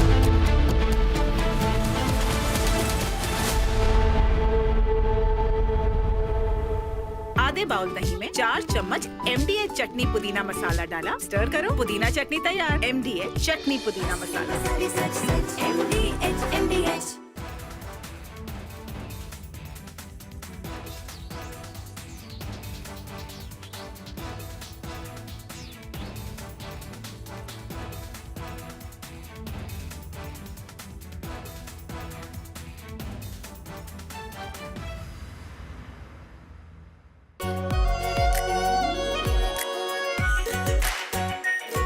pure shahi paneer masala, delicious, healthy, every day. Himanta Biswa Sarma, good evening. Good evening. And everyone across the country has watched your press conference yesterday. Yes. Now, you see, now that you've done the press conference, you've made some very, very damning allegations against Gaurav Gogoi. Yes. Are you doing it? First question, let's have it out of the way. Are you doing this because you're facing a huge test in your political career with the Assam elections coming up, and he's the person Rahul Gandhi is putting up against you? Arnab, you know Assam. Even I produce a picture of Asim Munir and Gaurav Gogoi. Congress is not going to lose a single vote because whomever the vote, the section of people who vote for Gaurav Gogoi or Rahul Gandhi in Assam, in any case, they will vote only Congress. From that press conference, neither I will gain one vote, neither I will lose one vote. But you have said some amazing things. Yes. You said that you think that Gaurav Gogoi visited Pakistan on an invitation from the ISI. You have said he has gone there for specific training, and some specific training was given to him in Pakistan. Arnab, these are national security allegations, yes, sir. Yes. Arnab, Today, Gaurav Gogoi did a press conference. I do not know whether you know it or no. Do not know it.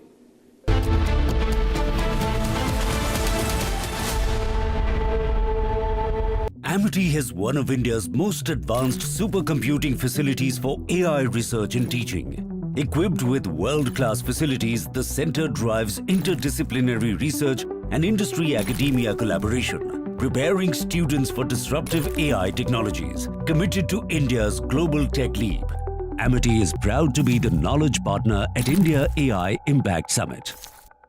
थोड़े में ज्यादा स्वाद ये तो है इसकी खास बात। वाओ मामा क्या स्वाद है? अरे मेरे राजा सबका राजा ordeal मसाला केसरिया से मन जोगी हुआ रे दिल झूमे देखो मतवारा हुआ रे केसरिया से मन जोगी हर पल मनाओ केसरी त्योहार विमल बोलो जुबान केसरी। अब छोलिया हो या लोबिया, सफेद चने या काले चने, सब कुछ मजेदार बने।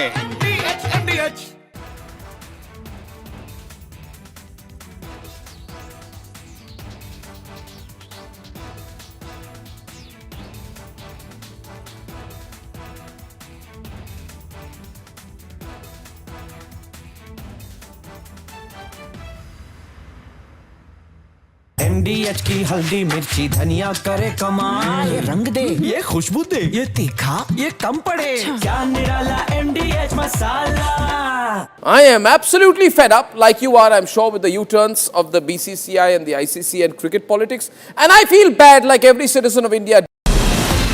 From Asia's largest news headquarters, setting the agenda for Bharat.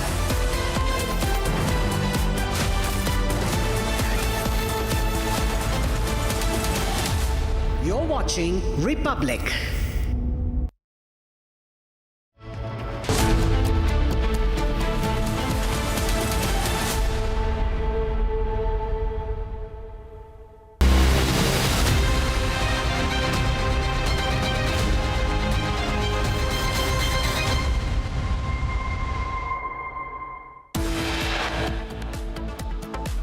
CCTV and crash aftermath raw footage emerges from Delhi real crash site.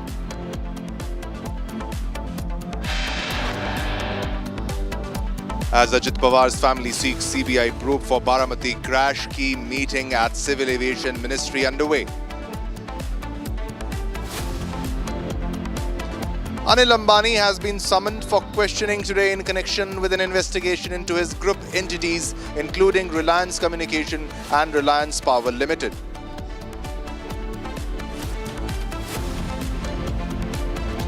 Imran Khan likely to be shifted to a hospital in the coming days for further medical treatment. The development comes amid renewed concerns over his health while he remains incarcerated.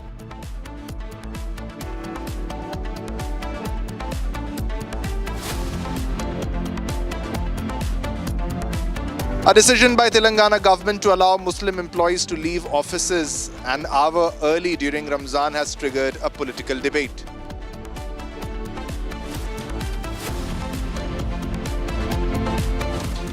All right, viewers, you're watching the Republic TV. This is Shivam Dutt Mehta. Let's begin with the first top story. Now, this is a directive by the Telangana government which allows the Muslim employees, the Muslim government employees, to leave the office early during the Ramzan period. Now, this has led to a political backlash. Now, this has led to a severe political debates, especially by the opposition, on why this is being allowed for the Muslim employees in the government employees, the Muslim government employees, and they are asking, is this a Muslim appeasement? Big development happening here. Now this has triggered a serious political debate, especially by the BJP. BJP has questioned the reason of allowing the Muslim government employees to leave the offices early before time, And will this exemption be given to people from other religions also? That's the big question here. That's also a top focus today, because this was allowed before the Ramzan period. Now, this will be applying to all Muslim government employees, and this will allow the Muslim employees to leave their offices early, and this has triggered a massive political debate. Now, this applies for the Ramzan period. Now, according to an order that was passed by the General Administration Department, that is the GAD, the Muslim employees working as teachers, contract and outsourcing staff, they will be allowed, and those who are working in boards, corporations and public sector undertakings can leave office early to break their fast and perform religious prayers. All right, we now have Aishwarya joining us live to share more details on this story. Aishwarya, can you share more details on this story? Muslim employees, government employees will be allowed to leave early from the office. What more details in this story? Aishwarya, over to you. So there was a GO passed yesterday by the Telangana government here, where they have given a relaxation of almost 1 hour for the Muslim employees, be it the outsourcing employees or contractual employees working in the government under the government here in Telangana. They can leave the office 1 hour early at 4 p.m. Except for emergencies, as they mentioned in the GO order. But however, this triggered a huge political row here in Telangana, saying that why is this only targeted to the Muslim employees, only specific to the Muslim religion community, why does this not apply to other religious communities during their festivities or during their religious practices? So this was something that the opposition, the BJP, claimed, saying that the Congress is behaving as a Muslim-run party or for the Muslim party, but rather than not for the public or not for the Indians, but for only Muslim parties. However, the Congress government here, responding to the allegation, said that this is something that has been going on for several years, and it's not something that Congress government had specifically brought in, but this has been happening in the Telangana for several years, be it the previous governments, be it the BRS or even the TDP during the combined Andhra Pradesh. They have also issued the similar orders, and that is the reason this is something not really new, and the BJP is targeting the Muslims and trying to invoke communal politics, where only the order has been issued because the Muslims wanted to practice this particular regional.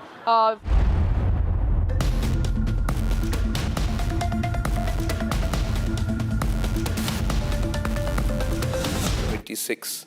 And this is happening for the first time anywhere in the global south.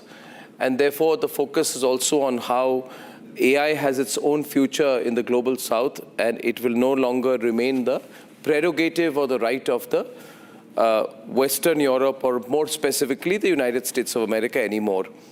I have always wanted to have a session with Sridhar Vembu. Personally, for me, I call him a legend. He's not just a founder of Zoho, but he's a tech visionary. And I'm taking a break, Sridhar, from the usual format of my program today to make this more a knowledge session, because there's a lot of talk about AI, you know. And there's so much conversation, and then the people who are consuming all this content are going from this way to that. Youngsters get apprehensive. You know, people who are building reasonably good, well-founded companies, you know, are suddenly saying that will we be able to compete with companies who have billions of dollars in investment? So there's a lot of confusion. So may I use this occasion to clear the confusion with you, Sridhar, because you're neither this way nor that. You're very balanced in your approach. So thank you for doing this. Thank you. Thank you for having me, Arnab. Vanakkam, namaste. Yeah. So you talked about confusion. I think you can say not going this way or that way also is a kind of confusion in a way. Yes. Yes, absolutely. Louder, please. Yeah. So my first question to you, Sridhar, is this, that, you know, you had tech billionaire and venture capitalist Vinod Khosla's comment going viral today. Your comment has also gone viral. I'll come to that just after this. But his comment is that all IT or BPO services will disappear.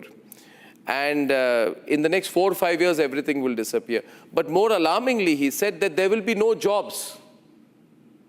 I think 30, 40, 50 years down the line. Did you see that? I mean, it makes a good headline, but is that the truth? What's your take? Let me first state for upfront that nobody can really know what's the truth here. This truth has to be experienced over time. So that is neither he nor I can know truly that, for example, all jobs are going to be displaced or whatever. But I will state that past technology revolutions, where many jobs were actually destroyed. For example, take the Industrial Revolution, textile weaving jobs were destroyed. But we created a lot more other jobs. Even in textiles, fashion industry was born and a lot of other things, dyeing and a lot of things around textiles were born that you could not have imagined when the first machines were invented. In a similar way, I would say that even in AI revolution, maybe directly when you program something or what you're manipulating with spreadsheets, those jobs may get transformed. I don't even want to say go away, towards more customer facing, work with the customer to solve a problem, that kind of job. But I don't know that they entirely go away, and for a very good reason. We have to ask, who is doing the buying and selling eventually? If our AI, robots, all that are going to do the buying and selling and enjoying the products, are humans going to do it? Is the economy for humans or is it for AI? And if the answer is humans will be in control, then ultimately the human economy will dominate. Humans will also be serving other humans and getting paid for it. You also shared in your tweet, I completely agree with you on that. At the end of the day, we've become so carried away with the AI discussion. Sometimes we believe that we are going to be replaced, and I don't see that happening. But you shared a 5-step framework to help professionals and leaders navigate the threat that AI poses to white-collar jobs.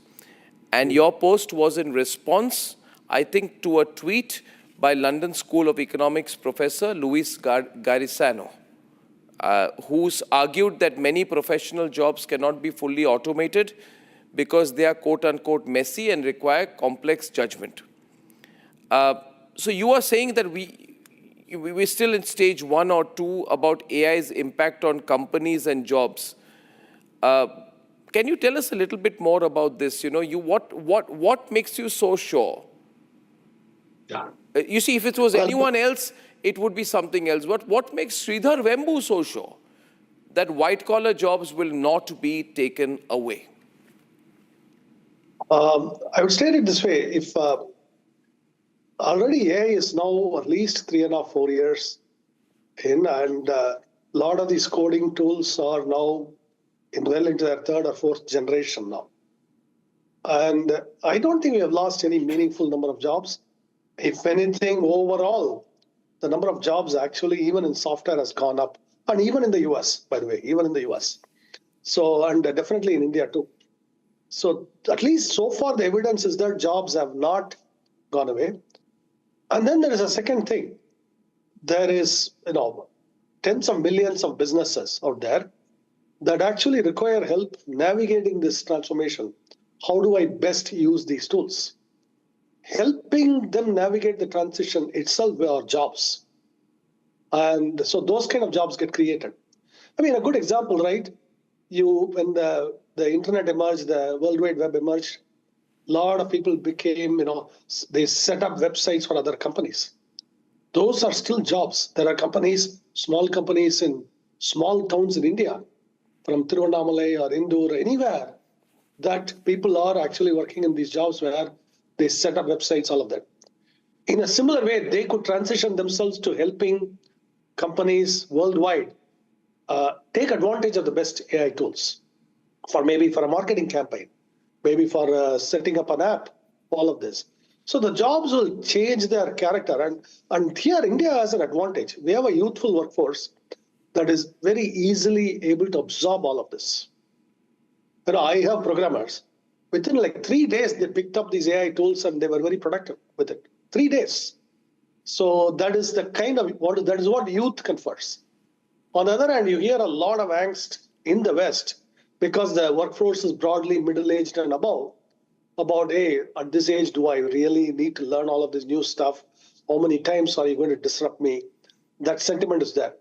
But somebody who's like 23 or 24, that's not their problem. They just go pick it up and learn. So for these reasons, I'm particularly optimistic about India.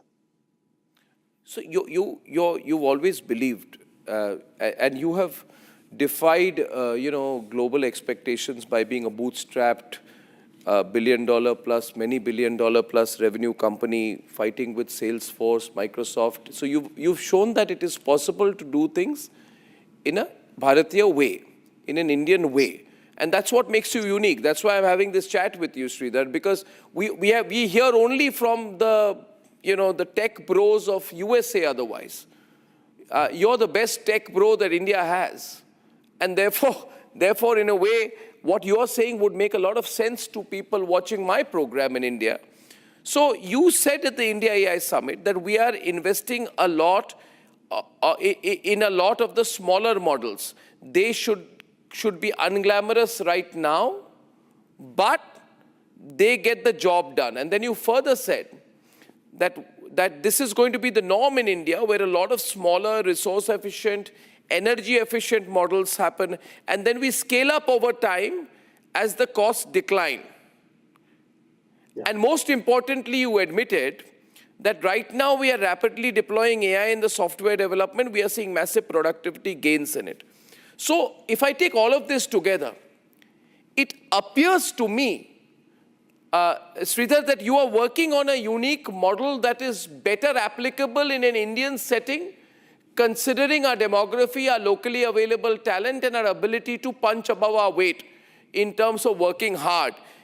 Am I getting this right? I mean, are you trying to evolve something? Are people like you trying to evolve something where AI becomes more India applicable AI, and then we compete with the world? Can you explain how this will happen? Yeah, right after my keynote, Sarvam AI launched a whole bunch of models built for India, translating across languages. Really beautiful work they have done. I think you should actually also talk to them. No, by the way, Sridhar, I just on an aside, do you know this? Pratyush was here, and he came here 2 weeks back to our campus, and then he came with a bunch of his engineers, and last time in the budget speech, Nirmala Sitharaman's speech was live, translated with very little latency time into Hindi and Kannada on our sister network. So we are working with them. Very nice, very nice. I'm so glad to hear it. So that's an example of very useful productive innovation done at scale at a very low cost. It's a price point we can afford, right? That's an example. And we have, every time we go to the airport, the whole Digi Yatra, all of that. Then every time we make a payment through UPI. These are technologies that have now become ubiquitous in India, yet on a much lower cost footprint. In fact, UPI is a very good example where the entire payment network in India costs a few $100 million to run. The corresponding Western networks are tens of billions, maybe closer to 100 billion to run. They have at least 50 billion to run.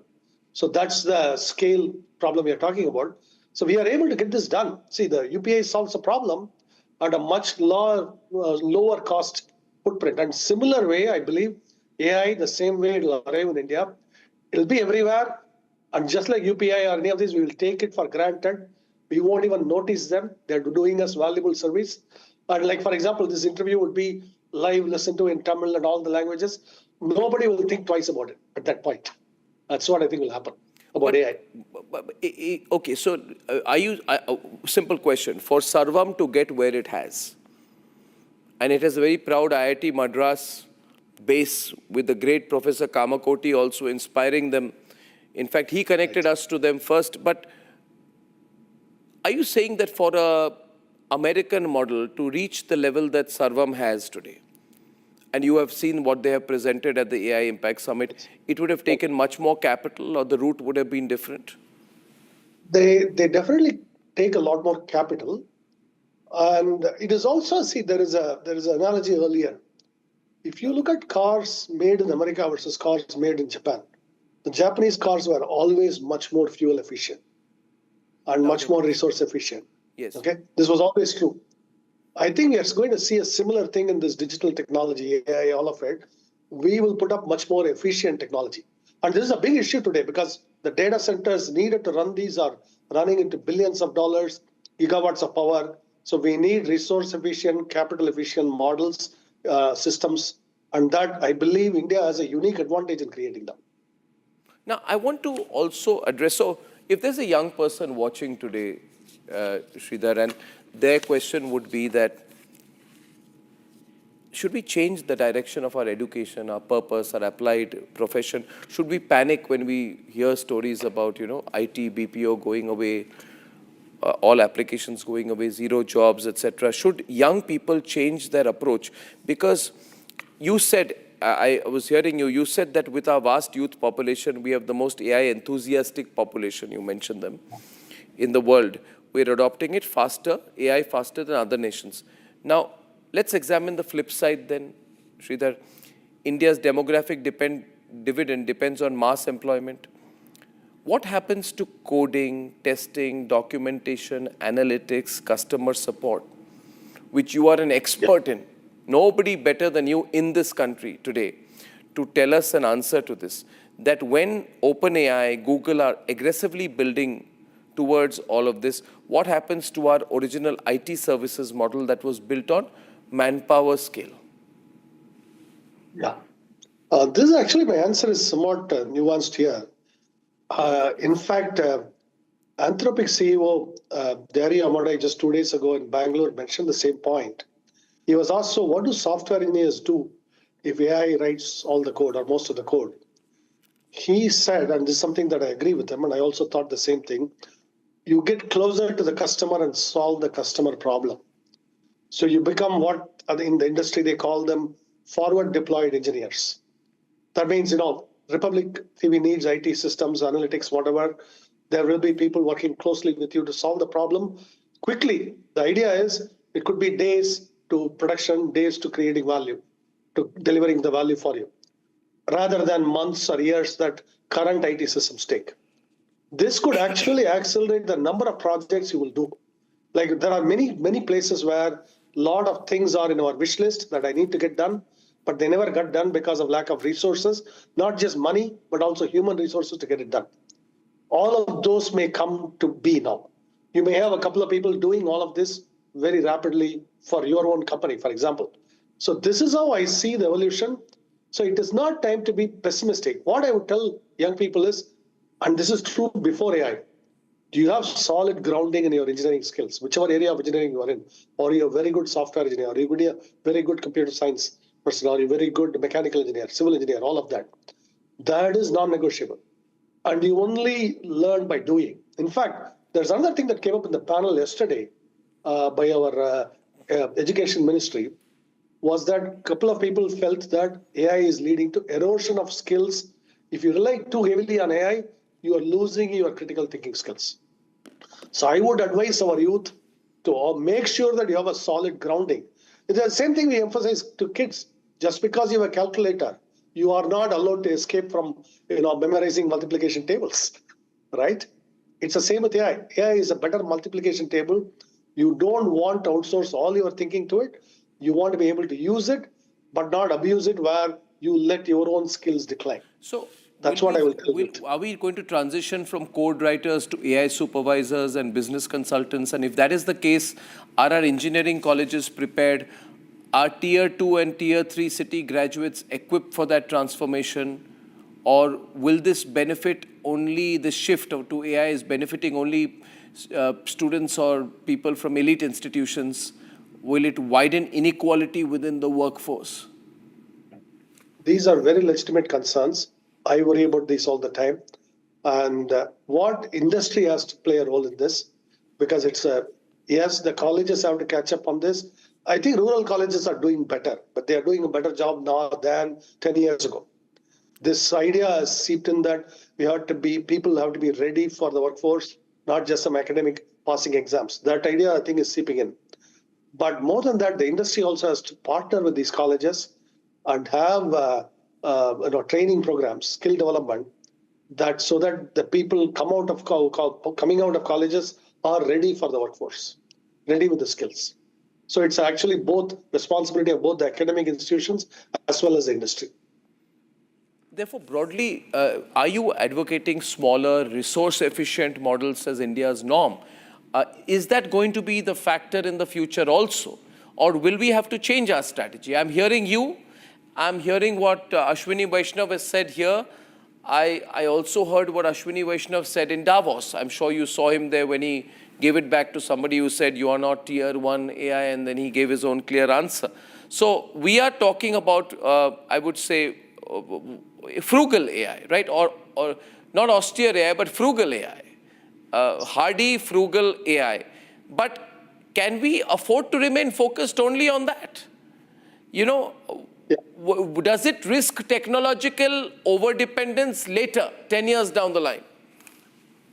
It's a really good question. The way I would bet is the way the frontier labs are evolving, they are throwing a lot of resources at a problem that if they could take the time, if they could afford to take the time, they would solve it more efficiently. But efficiency is thrown to the winds because to stay number one in the pressure. You don't have the pressure to stay number one. You can actually invent all of these more efficiently. It will take time, but it will achieve the same ends much more efficiently. Which is why the Japanese auto industry is an excellent example where they came up with truly much more efficient engines and efficient cars because they took the time. They took the extra time to do it. They were not in a rush. So by actually being a little bit behind, it's not going to be that we will never catch up. It is that we may build more efficient solutions to these problems. I have seen this in my own professional life, this happen. So that's why I will bet on that idea. You know, there's so much public anxiety after this Khosla's comment, you know. I know I know you're going to be very diplomatic about it, but there is, without mentioning Mr. Khosla, I don't want to make it a Khosla versus Vembu debate. That's not my intention. But you know, IT companies recently have panicked a little bit. You know, they are removing employees, migrating onto AI models. Is AI becoming a margin expansion strategy? You know, are companies reinvesting productivity gains into workforce upskilling, or are they quietly saying, let us remove headcount to just improve our profitability margin in the short term? What's your reading? What's your advice to these companies? I'm not naming any. You know exactly which, many Indian companies as well. Yeah. See, recently I met a couple of people from an IT services company. What I was surprised by is the kind of project they were doing. They were helping an insurance company in the UK adopt AI tools for claims processing, all of that. And the work they were doing, actually, in fact, the reason I talked to them was I was actually interviewing them for our own AI teams. They were doing really good work. All of this talent is there in humble places doing really good work. I have seen people in GCCs in India helping their parent companies adopt AI. These are not tech companies. These may be in some other domains. Indian talent is helping them adopt AI for specific problems. Right. So that's why I think this is a little too broad a brush to say our IT services companies are caught in some old guard. They're not. They're actually also doing some really leading edge work, helping companies transform into how to adopt these AI tools, all of that. I've interviewed people like that myself.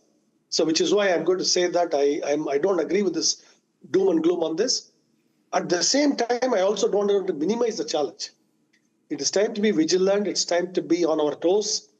But if we are on our toes, if we kind of act like the world is going to end, maybe we'll stay off that and we will come out well. My last question is on the hyperscalers, you know. And again, you're a role model there, aren't you? I mean, you're someone who bootstrapped a company, made it so big, made it so effective. We feel so proud that there is one Indian company here taking on Microsoft, Salesforce, and doing it its own way. Now, major technology companies are investing a lot in India. You know, Google says we'll invest 15 billion to establish a first AI hub. Microsoft followed with 17.5 billion commitment to expand cloud and AI infrastructure. Amazon, they're all in a race, you know, with each other. Amazon is saying we'll put 35 billion. The target is longer, 2030. Now, these commitments are part of a broader investment pipeline. If hyperscalers pour billions into India,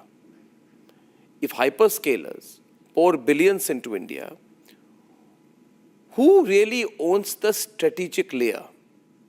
The infrastructure host country, given the changes that have happened in the budget also proposed, or the model builders who control the algorithms, data sets, and the distribution? Yeah, these are really good questions. These also go to the regulatory frameworks for all this. But first of all, these investments create construction jobs, a lot of infrastructure jobs, all of this in India. They also create the know-how and expertise. So from that point of view, these are really boon to the regional economies and in a sense the national economy as well. Second, these assets will be in India, subject to Indian law, one way or the other. They have to be, right? They cannot be subject to some other law. They are in our land here, in our shores. So that is why long term, if there is someone trying to weaponize us, it is better to have the data centers here, then Indian law will apply. So they cannot weaponize against us. I think those companies know that too. So they are coming not because I don't see it as they want to conquer India so much as they cannot live without the vast potential of the Indian market. China is shut out for them. India is the biggest potential market out there. So they want to be here. The 4 trillion economy could become 20 trillion, 30 trillion, 40 trillion in the next 20, 30 years. So they would rather be here. But what we have to make it clear to them is they are subject very much to Indian law, which I think our government is doing a good job reminding them of that, but they have to be reminded of that. And I think once we strike that balance, I would be, I say I'm a nationalist. At the same time, I want these companies, I would rather that they be here and operate here than operate elsewhere and just sell to us. So absolutely. Well, I think that's as clear and direct an answer as possible. Well, I think this 20-25 minute conversation will help clear a lot of doubts in the minds of people. And is there something you would say to a 21-year-old or a 25-year-old today interested in technology at a broad level that I can wrap this up with? I lost the link there, I think. Is it? We will wait till we get his frame back, because that's one part I don't want. Yeah, I lost you there. Can we, because we lost your video there, can you come again? My question was, what would you say to a 25-year-old about AI and its potential on their life? First, experiment with these tools. Don't just read about them. Don't just study them, but actually go learn how to use them and play with them. So even pay for some of the small subscription, because some of the best models are only if you pay them. Also play with the free models, all of that, the Chinese models, everything. Get to learn their strengths, their weaknesses, how to get the most out of them. Those skills will be very valuable, because you may be able to help some company somewhere who immediately needs to get on these and they don't have that talent pool for it. You can teach them. That would be a job for you. So that's why I say learn. That's what I tell my people too. Fantastic. That's very practical advice. I cannot thank you enough for doing this. This has been a very useful session, very, very timely. Please enjoy the rest of the OpenAI, the whole AI Impact Summit. And I look forward to talking to you soon again, Sridhar. Thank you. Thank you.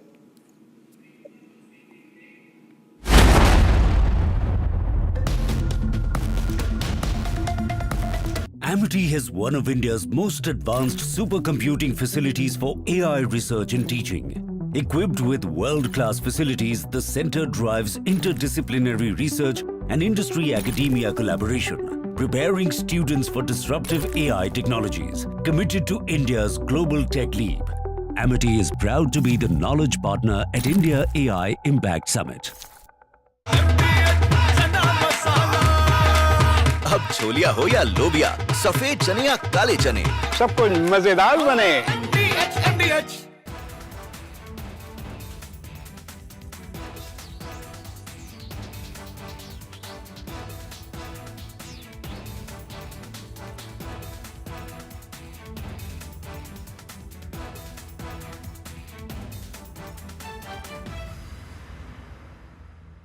थोड़े में ज्यादा स्वाद ये ही तो है इसकी खास बात। वाओ मामा, क्या स्वाद है? अरे मेरे राजा।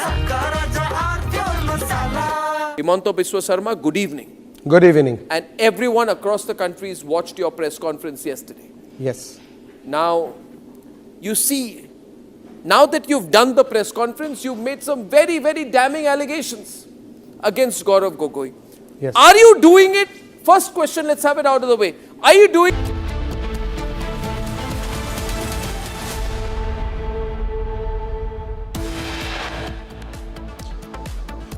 CCTV and crash aftermath raw footage emerges from a Delhi real crash site.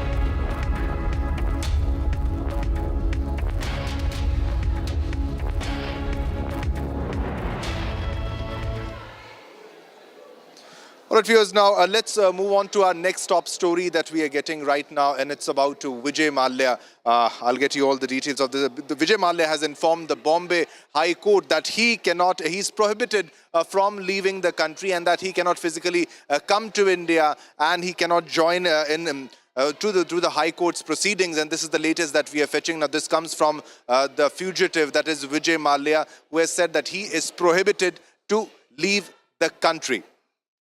All right, and he said he's neither allowed to apply for or nor possess any international travel document. He further stated that he is unable to specify an exact timeline for his return to India. This is after the Bombay High Court said that if Mallya wants the court to consider his petition challenging the validity of the Fugitive Economic Offenders Act of 2018, FEO Act, he should return to India.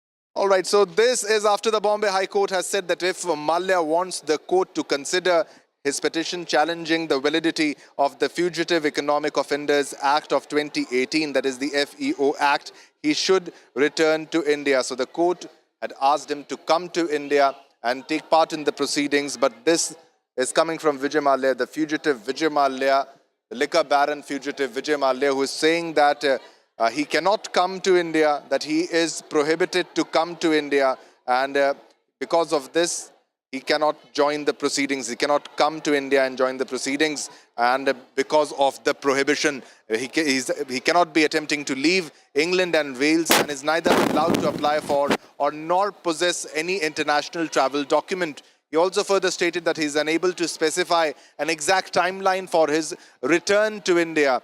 This comes from the fugitive Vijay Mallya, the liquor baron fugitive Vijay Mallya. Now, this is after the Bombay High Court said that if Mallya wants the court to consider his petition challenging the validity of the Fugitive Economic Offenders Act of 2018, that is the FEO Act, he should return to India. Vijay Mallya claims that he is prohibited from leaving the country. He cannot leave the country. He cannot leave England, Wales. That is what's coming from Vijay Mallya. He's trying to evade the proceedings. He's trying to evade the Indian judiciary, the Indian law.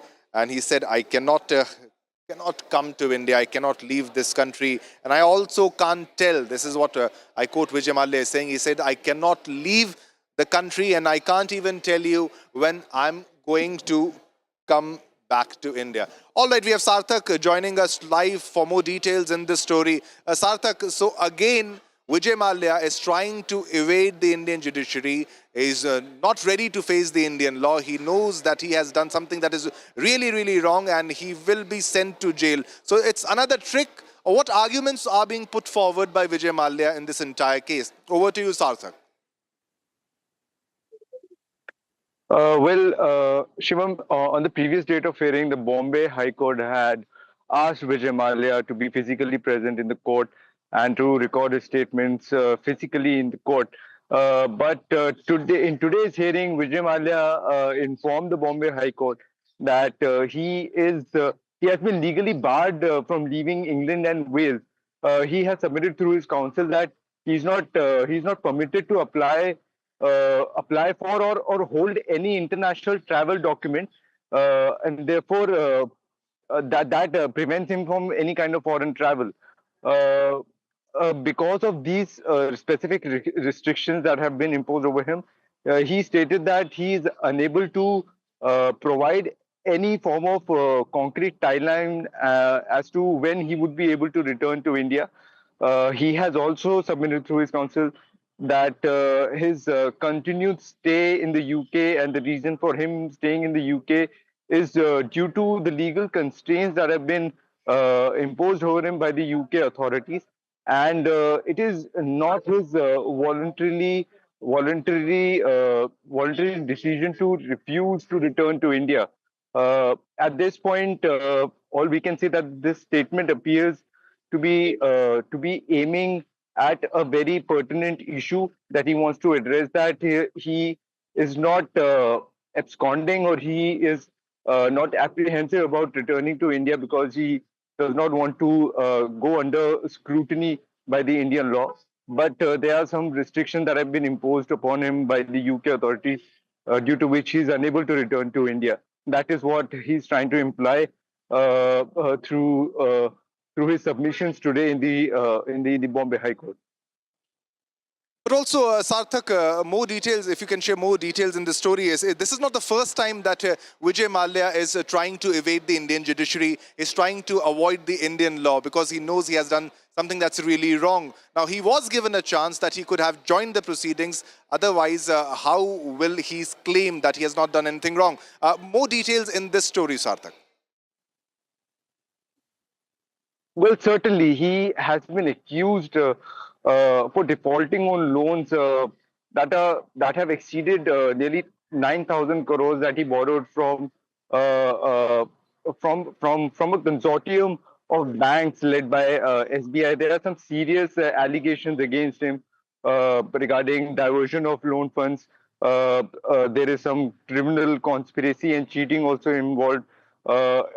This particular case that we are dealing with right now, the hearing that took place today, and the hearing prior to this was regarding money laundering under PMLA. The CBI and ED have also initiated. Sarthak, thanks a lot for sharing the details of this story. Ladies and gentlemen, we are getting another big breaking news right now. At this moment, it's a breaking news that is coming in, and it's about Pakistan, and it's again embarrassing. And in an embarrassing moment for Pakistan, the hockey team of Pakistan was left stranded in Australia after hotel bookings were cancelled due to unpaid bills. Pakistan couldn't pay the bills for their hockey team, and there is a sheer humiliation in Sydney for Pakistan's hockey team. They were left stranded in Australia after their hotel bookings were cancelled because the payment wasn't done, the unpaid bills. Now, players faced hours of uncertainty on the roads and at the airports. It's a very embarrassing moment. Yet again, nothing new for Pakistan. Pakistan's hockey team was left stranded in Australia.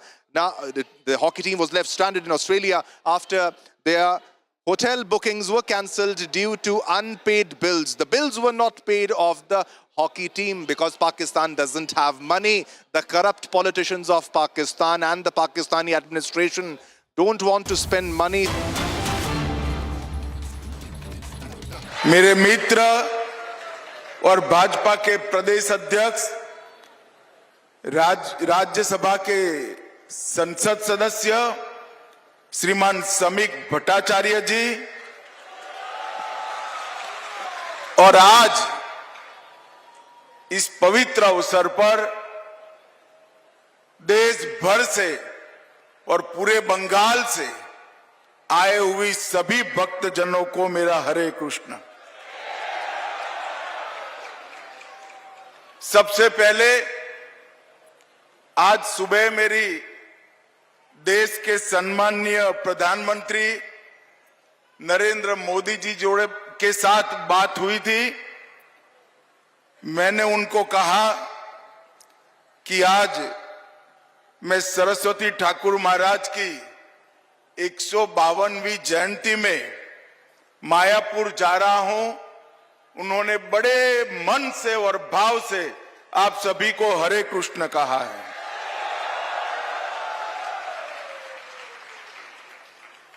भाइयों बहनों, भी संबोधन में सम्मान के साथ मुझे कहा कि भारत के गृह मंत्री अमित शाह आज कार्यक्रम में आए हैं। मैं यहां पर भारत के गृह मंत्री के नाते नहीं आया, चैतन्य महाप्रभु के अनन्य भक्त के रूप में यहां पर मैं आया हूं। कई बार मायापुर आने का विचार हुआ, बदलता गया। महाप्रभु की ही इच्छा होगी, मगर आज ये संयोग बना कि जहां चैतन्य महाप्रभु ने स्वयं लीला की है, यही मायापुर में मैं आज विशाल भक्त समुदाय के सामने सबके दर्शन कर रहा हूं। और आज परम पूज्य श्री भक्ति सिद्धांत सरस्वती ठाकुर महाराज का 152वीं जयंती का समारोह भी है। तो एक प्रकार से मणिकंचन योग है, स्थान भी पवित्र है, दिन भी पवित्र है, और पूज्य संतों का यहां पर सानिध्य भी हमारे सामने है। मित्रों, आज मैं चैतन्य महाप्रभु, प्रभु नित्यानंद, श्री अद्वैत जो महाविष्णु के स्वरूप है, गदाधर और श्रीवास, ये सभी को प्रणाम कर कर मेरी बात की शुरुआत करना चाहता हूं। मैं जब यहां आया हूं तब मायापुर धाम में भक्ति सिद्धांत प्रभुपाद जी और भक्ति वेदांत प्रभुपाद जी को मन पूर्वक प्रणाम कर कर मेरी बात की शुरुआत करना चाहता हूं, क्योंकि ये दो महापुरुषों ने ही श्री चैतन्य महाप्रभु ने जो भक्ति आंदोलन की शुरुआत की, उसको न केवल आगे बढ़ाया, आधुनिक बनाकर युवाओं में और विश्व भर के आत्माओं के कल्याण का रास्ता प्रशस्त करने का काम किया।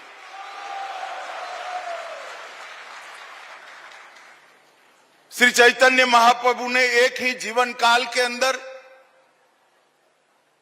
देश और दुनिया के कई अंधकार के अन्य अज्ञान के अंधकार से पीड़ित आत्मा के उद्धार का, भक्ति का रास्ता प्रशस्त किया। गुण अवगुण, अच्छा बुरा तो इंसान में बसता है, इंसान में रहता है, मगर जब व्यक्ति अपने अस्तित्व को विलीन कर कर श्री कृष्णमय हो जाता है तो सब अच्छा ही अच्छा हो जाता है। और यही रास्ते पर श्री चैतन्य महाप्रभु ने कीर्तन, नृत्य, भक्ति संगीत और गीता का अगाध संदेश बहुत सरल तरीके से पूरे पूर्वी भारत में उत्तर पूर्व तक, नॉर्थ ईस्ट तक पहुंचाकर कई अज्ञानी जीवन में प्रकाश का उजियारा, भक्ति का दीपक प्रगटाने का काम किया।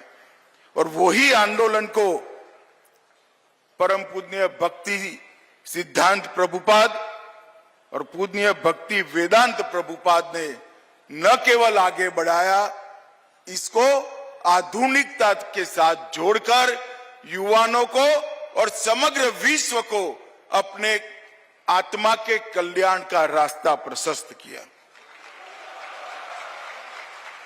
आज बहुत पवित्र दिन है। चैतन्य महाप्रभु के प्रिय सेनापति और गौड़ीय मत के संस्थापक, जिनको हमारे गुजरात में युग आचार्य भी कहते हैं, श्री भक्ति सिद्धांत सरस्वती ठाकुर प्रभुपाद का आज 152वां जयंती है। और आप सभी लोग श्री कृष्ण के भगवान नरसिंह के और श्री भक्ति सिद्धांत सरस्वती ठाकुर प्रभुपाद के गुणगान करने के लिए यहां आए हैं। मैं भी आज बहुत समय से जो टलता जाता था, वो स्थान का मुझे भी यहां आकर मेरी चेतना को जागरूक करने का मौका मिला है। इसलिए मैं मठ के सभी लोगों का बहुत बहुत धन्यवाद करना चाहता हूं। कोई व्यक्ति अपने एक जीवन में 1 अरब बार श्री कृष्ण जाप का संकल्प ले, वो ही बड़ी बात है। एक कोई व्यक्ति तय करे कि मैं मेरे जीवन में 1 अरब बार प्रभु श्री कृष्ण का जाप करूंगा, ऐसा संकल्प लेना ही बड़ी बात है। मगर अपने जीवन के कालखंड में वो संकल्प पूरा करने का काम श्री भक्ति सिद्धांत सरस्वती ठाकुर जी ने किया। ये दुनिया के लिए एक अनुकरणीय उदाहरण है। एक जीवन में 1 अरब बार श्री कृष्ण का नाम स्मरण, एक बार भक्ति के साथ श्री कृष्ण का नाम स्मरण करने से ही चेतना जागृत होती है, ऊर्जा की प्राप्ति होती है। कई सारे मन के सामने पड़े हुए अज्ञान के अंधकार दूर हो जाते हैं। हम कल्पना कर सकते हैं कि एक व्यक्ति ने एक जीवन में 1 अरब बार श्री कृष्ण का नाम जप किया, वो व्यक्ति ने अपने जीवन को सच अर्थ में श्री कृष्णमय कर दिया। और वही रास्ता उन्होंने गौड़ीय मठ के माध्यम से सबके सामने रखने का काम किया। आज कदाच 100 साल के बाद कोई ये बात को बोलेगा तो दुनिया में इसको मानने के लिए कोई तैयार नहीं होगा कि 1 अरब श्री कृष्ण नाम स्मरण कोई कर सकता है। श्री भक्ति सिद्धांत स्वामी जी ने धर्म को कई प्रकार की मान्यताओं की रूढ़ियों से बाहर निकालने का काम किया। उन्होंने एक सिद्धांत प्रस्तापित किया कि आधुनिकता धर्म की दुश्मन नहीं है, आधुनिकता से ही धर्म आगे बढ़ता है, वो धर्म की साथी है। और एक जमाने में प्रिंटिंग प्रेस को वर्ज्य माना जाता था। सुनना, याद करना, इसके माध्यम से ही भक्ति पनपती थी, बढ़ती थी, फैलती थी। उन्होंने प्रिंटिंग प्रेस को बृहत मृदंग का नाम देकर ये बताया कि मृदंग की आवाज तो कुछ दूर तक जाती है, मगर प्रेस में छपी पुस्तक 7 सागर बाहर जाकर भी भक्ति का प्रचार करती है। और ये रूढ़ी तोड़ने में बड़ी हिम्मत चाहिए मित्र। जब श्री कृष्ण के प्रति भक्ति अचल हो, अनन्य हो, उसके प्रति श्रद्धा दृढ़ हो, तभी रूढ़ियों को तोड़ने का साहस आ सकता है। और उन्होंने ये जो आध्यात्मिक इनोवेशन किया, नवाचार किया, इसके माध्यम से ही आज इस संप्रदाय विश्व के 7 खंडों के आत्माओं के कल्याण के लिए कार्यरत हो पाया है। मैं मेरे सार्वजनिक जीवन में कई बड़े बड़े धर्म पुरुषों को मिला हूं, मन पूर्वक श्रद्धा के साथ प्रणाम भी किया है। मगर मुझे अहमदाबाद में इस्कॉन मंदिर में एक साधु ने बताया कि जब कोई शिष्य उनको प्रणाम करता था तो वो सामने से कहते थे दासोस्मी, मतलब मैं तुम्हारा सेवक हूं। अगर ये भाव मन में है तो ईश्वर कभी भी दूर नहीं रह सकता। जिनके मन में ईश्वर बैठा है वो अपने आप को सभी का दास कहता है। और उन्होंने गुरु की व्याख्या बहुत सुंदर की थी। उन्होंने कहा, जिस दिन गुरु सोचने लगता है कि मैं गुरु हूं, तो गुरु शब्द में से ऊ निकल जाता है और गरु ही बच जाता है। गरु का मतलब जानवर होता है। गुरु वही है जो सबके सेवक के भाव से शिष्य को बड़ा करे। छोटे से बड़ा करने वाला ही गुरु होता है। जिसकी समझ छोटी है, ज्ञान छोटा है, इसकी समझ और ज्ञान को बड़े करने वाला ही गुरु है। और मैं आज भक्ति सिद्धांत स्वामी प्रभुपाद को मन पूर्वक कहना चाहता हूं कि आप एक सच्चे गुरु थे और गुरु पद का परिचय भी समग्र विश्व को आपने कराया है। इन्होंने जाति के बंधनों को तोड़ने के लिए भी ढेर सारे काम किए। महाभारत काल के बाद पहली बार भक्ति सिद्धांत प्रभुपाद जी ने, जो जन्म से ब्राह्मण नहीं थे, उनको यज्ञ पवित देकर उनको ब्राह्मण बनने का अधिकार दिया। उन्होंने कई प्रकार की रूढ़ियों को तोड़ा और युक्त वैराग्य की नई व्याख्या समाज के सामने की कि वैराग्य का मतलब दुनिया को छोड़ना नहीं है। दुनिया की हर वस्तु को श्री कृष्ण की सेवा में लगाना ही वैराग्य है। वैराग्य का मतलब अपने अंदर की बुराइयों से दूरी कर देना। वैराग्य का मतलब संसार में सब कुछ छोड़ना नहीं है, बुराइयों को छोड़कर समस्त संसार को श्री कृष्ण की भक्ति में लगाना ही वैराग्य है।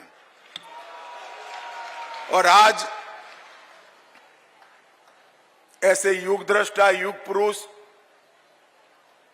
महापुरुष का 152वां जन्म जयंती है। एक प्रकार से कई लोग भक्ति सिद्धांत प्रभुपाद जी को जीवंत विश्वकोश भी कहते हैं। वो खगोल विद्या के बड़े जानकार थे। गणित और संस्कृत का बहुत अध्ययन रहा उनका, और फिर भी सभी कुछ श्री कृष्ण के चरणों में समर्पित कर भक्ति मार्ग पर ही पूरा जीवन उन्होंने व्यतीत किया। हमारे वेदों और उपनिषदों में कहा है कि भक्ति बिना का ज्ञान अहंकार उत्पन्न करता है और ज्ञान सहित की भक्ति ट्रांसफॉर्मेशन मतलब रूपांतरण लाती है। वेदों के ये वाक्य को भक्ति वेदांत जी ने पूरे जीवन आचरण कर आगे बढ़े। मित्रों, आज मैं जब यहां आया हूं तब मायापुर में जो आध्यात्मिक केंद्र बन रहा है, मुझे सभी परिचय करा रहे थे। मैं संस्था को ये कहकर जाना चाहता हूं कि ये आध्यात्मिक केंद्र से न केवल देश, पूरे विश्व के भक्त जनों को बहुत बड़ी उम्मीद है कि यही केंद्र विश्व के कल्याण का कारण बनेगा। और ये मायापुर धाम में बनने वाला ये केंद्र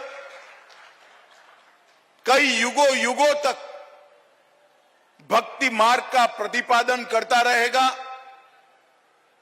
चैतन्य महाप्रभु, भक्ति वेदांत प्रभुपाद, भक्ति सिद्धांत प्रभुपाद, इनके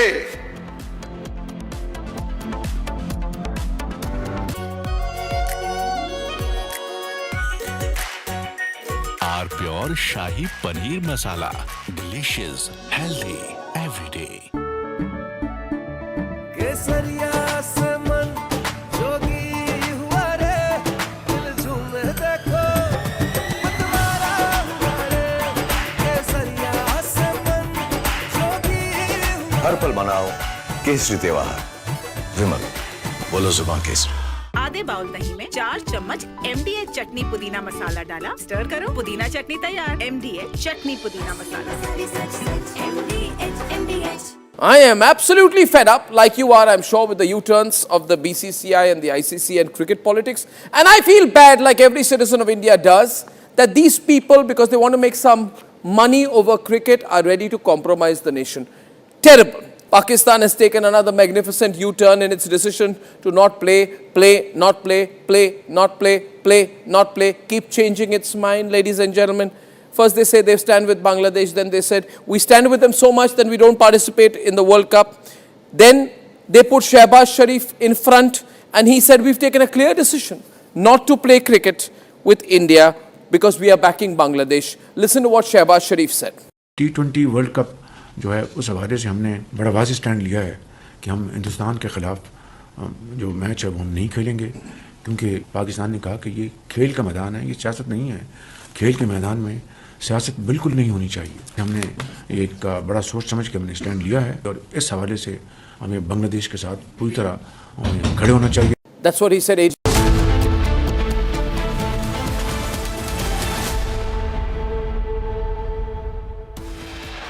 Fugitive businessman tells Bombay High Court he can't return to India, cites UK travel ban.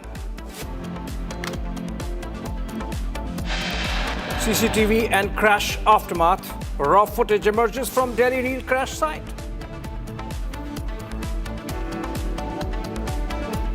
As Ajit Pawar's family seeks CBI probe for Baramati crash, key meeting at Civil Aviation Ministry underway.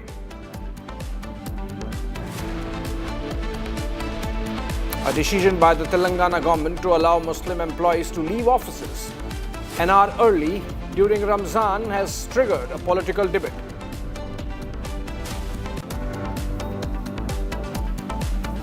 A huge claim by Pakistan hockey team, which was humiliated in Sydney, claims they were asked to lie so that India does not report story.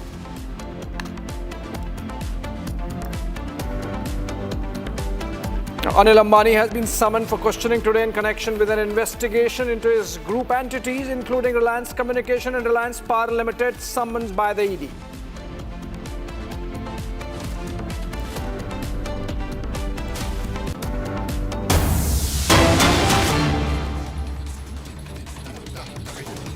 With. James, I'm going to ask you about the elephant in the room that everyone wants to know, which is jobs, right?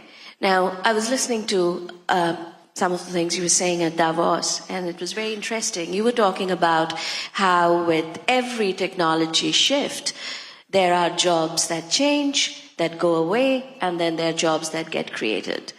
But they don't happen at the same time. There's a lag.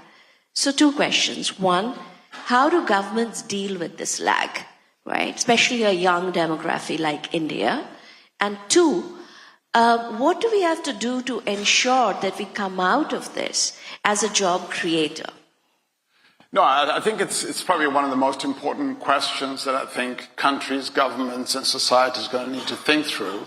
And I think it's important to keep in mind that when you're thinking about the question of AI and jobs, it's actually worth thinking about specific tasks as opposed to whole jobs, because most jobs are made up of a constituency of different tasks. And when you look at that, you suddenly realize that, as you said, you may have some occupations that will decline, many that will grow, and many more that will actually change. And I think it's important to keep that in mind. So what happens is, when you look at these questions sector by sector, or occupation by occupation, you see a lot of transitions going on. But to the question of what should governments do to make sure that, in fact, they are growing jobs and enabling the change that happens, I think one is to focus on skilling. One of the things that happens in all these transitions, whether it's people who are transitioning out of jobs that are declining or jobs that are growing or jobs that are changing, is that the skills required change. So investing in skills and literacy and so forth, I think is foundationally important. The other thing that's important is also the continued kind of investments that countries and governments like India are doing in infrastructure and innovation, because a lot of the jobs that will grow will come out of those investments in infrastructure as well as investments in innovation. When you grow businesses, you grow companies, and you have innovation in the economy, that's what leads to job growth. So I think those investments in innovation, both in the infrastructure and the innovation, but also in the skills, is what governments need to focus on. I think what you said is so important, that you cannot have sort of a macro view of jobs. You need to start understanding which tasks are going to get impacted. You need to start planning for that. You need to start planning for which sector. So we really have some work to do to figure out where will we get hurt the most, what are the opportunities, and then plan for it. And I think that's an excellent advice. Absolutely. Yeah. Sundar, if I may come back to you. The other elephant in the room, are we going to see an AI bubble or are we not? Right? Now, a lot of CEOs, when you look at it, talk to enterprise CEOs, they are worried about really scaling up investments because they're worried about, are they going to be able to justify the cost? What will the board say? Etc., etc. Help us understand, based on your experience, based on Alphabet's experience, how should CEOs deal with this question and deal with this problem today? You know, we live in a truly global world. I thought if I left the US, I could avoid this question. But no. But look, it shows, look, I think it's an extraordinary moment. I think we are investing to meet that moment, right? I think in some of the context, Demis has spoken about this as the industrial revolution, but 10 times faster and 10 times larger. And if you go back and look at the railroad investments or the national highway system in the US, I mean, these are such leveraged investments, and you drive so much growth and value on top of that. I view this as a transformational moment like that. As Google, I think we are fortunate that we've been focused on this technology for over a decade, and be it search, be it YouTube, be it cloud, be it emerging businesses like Waymo or Isomorphic Labs, I think they're all getting better and growing based on this one technology underneath. So we can generate a return there. Just as an example, cloud alone in the last year, the backlog has doubled year on year to $240 billion. So that shows the potential for return on the other side. And so we are investing to meet that demand. And, that's what makes this an exciting moment. So I think the investment makes sense given the progress in the technology we are seeing and the opportunities we see on top of it.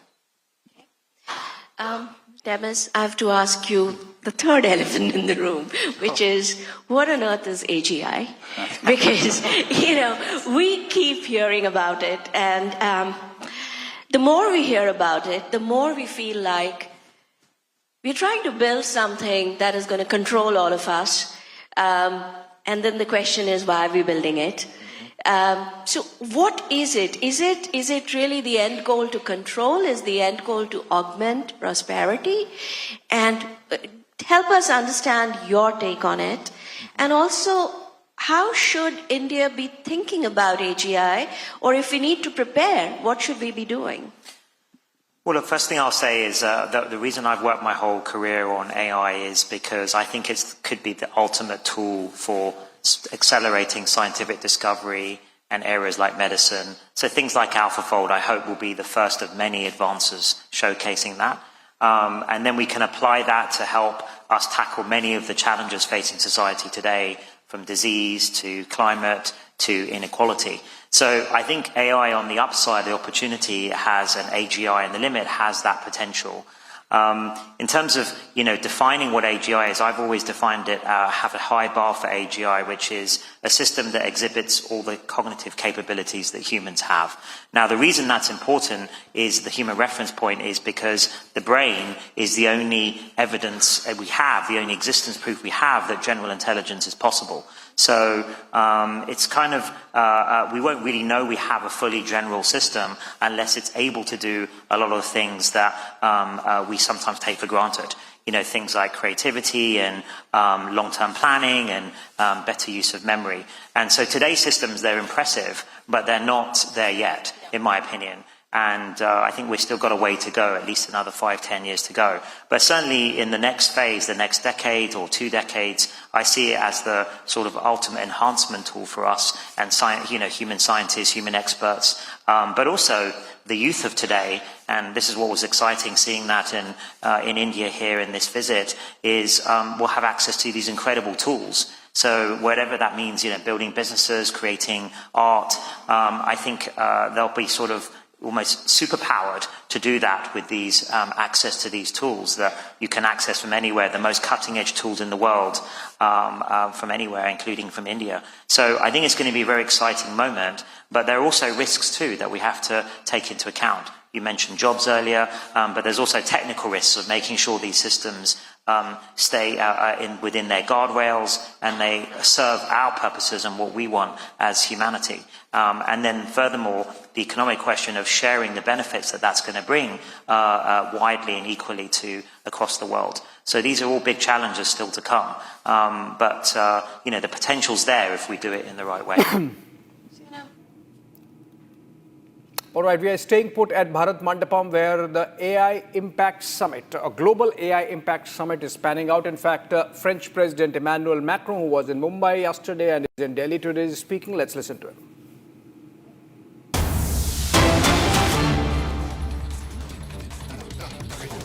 Our sourcing and as well as a visa facility.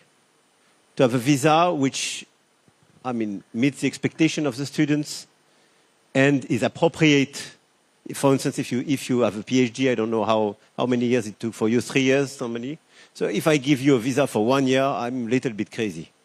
I create a sort of uncertainty, and probably we deliver the visa for 1 year, and you have to renew it and so on. So it's not optimal. So on the French side, we will clearly streamline this approach in order to have something which meets the expectations and is much more practicable for the students and the schools. And by Rush, precisely, we will establish better connections in order to have a better sourcing. Because India, 10 years ago, 15 years ago, was not the #1 source of students. Let's be honest. So I want our universities and high school to do much more, but we will do as well much more in terms of administrative facilities. At the same time, I want all the Indian students to be sure that if you come to France, you have the best-in-class teaching, you have access to the research centers, and exactly the ecosystem you mentioned. With a lot of interdisciplinarity, you have, if you study in AI, you can have both, obviously, data scientists, mathematicians, you can have fundamental research with clearly the interaction with startups, but you can have as well interdisciplinarity with philosophy and other disciplines, because it's super important to have the model of AI we do believe in. And this is exactly what we have on our campus. And I want you to be sure that you can have all your different lessons, your approach, in English. Because I know that sometimes they're still exchanging with a lot of students. They say, I will not join France. I don't have a sufficient level in French language. No. You can come for a PhD, even for a master degree, and you will be teaching French, in English, sorry. Obviously, you can learn French in parallel, but you will be educated and you will have all the facilities in English. And it's very important to have that in mind, to convey to all the students here in India that we do have these facilities and this access. And my last point, because sometimes there is a source of misunderstandings, I'm making my pitch for attracting more Indian students, as you see. It's a strange argument, but in France, the cost of studies is largely less expensive than in a lot of other countries. It's not the signal, it's bad quality. I'm serious.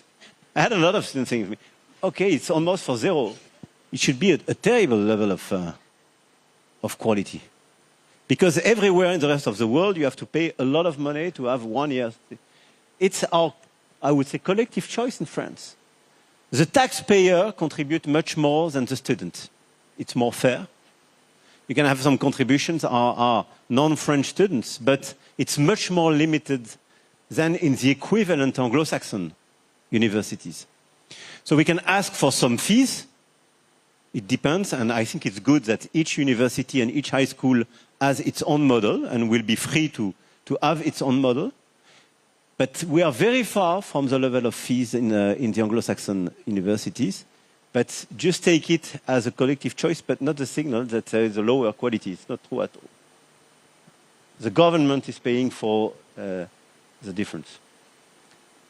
This is my clarification after several interactions with students. So I clearly invite much more Indian students to come at master or for a PhD and to share the experience you had, because I really believe that we can provide a unique experience, and you pitched France much better than I could do.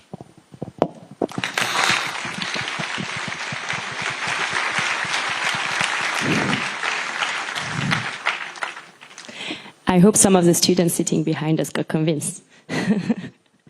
And thank you. We're going to count how many of you we take back in the plane. Great, thank you, Mr. President. I mean, obviously, this is the AI Impact Summit. And everything we shared is particularly true when it comes to AI. Because as you rightly said, one of the reasons you came to France is because you have such an interdisciplinary approach. And when we think about AI, there's probably not a single technology that is so interdisciplinary. So this week is the AI Impact Summit. And I think we had discussions here today, but all around the city about how AI is a technology that basically we only get probably once a century. That changes everything, from the way we learn, from the way we get informed, from the way we cure disease. We're in one of the most prestigious hospitals here. It changes the way we interact. It changes the way we access information. And as such, it can only be dealt when we bring a lot of different stakeholders in one room. And that's what we're doing with the AI Summit we did in Paris and that India is doing now.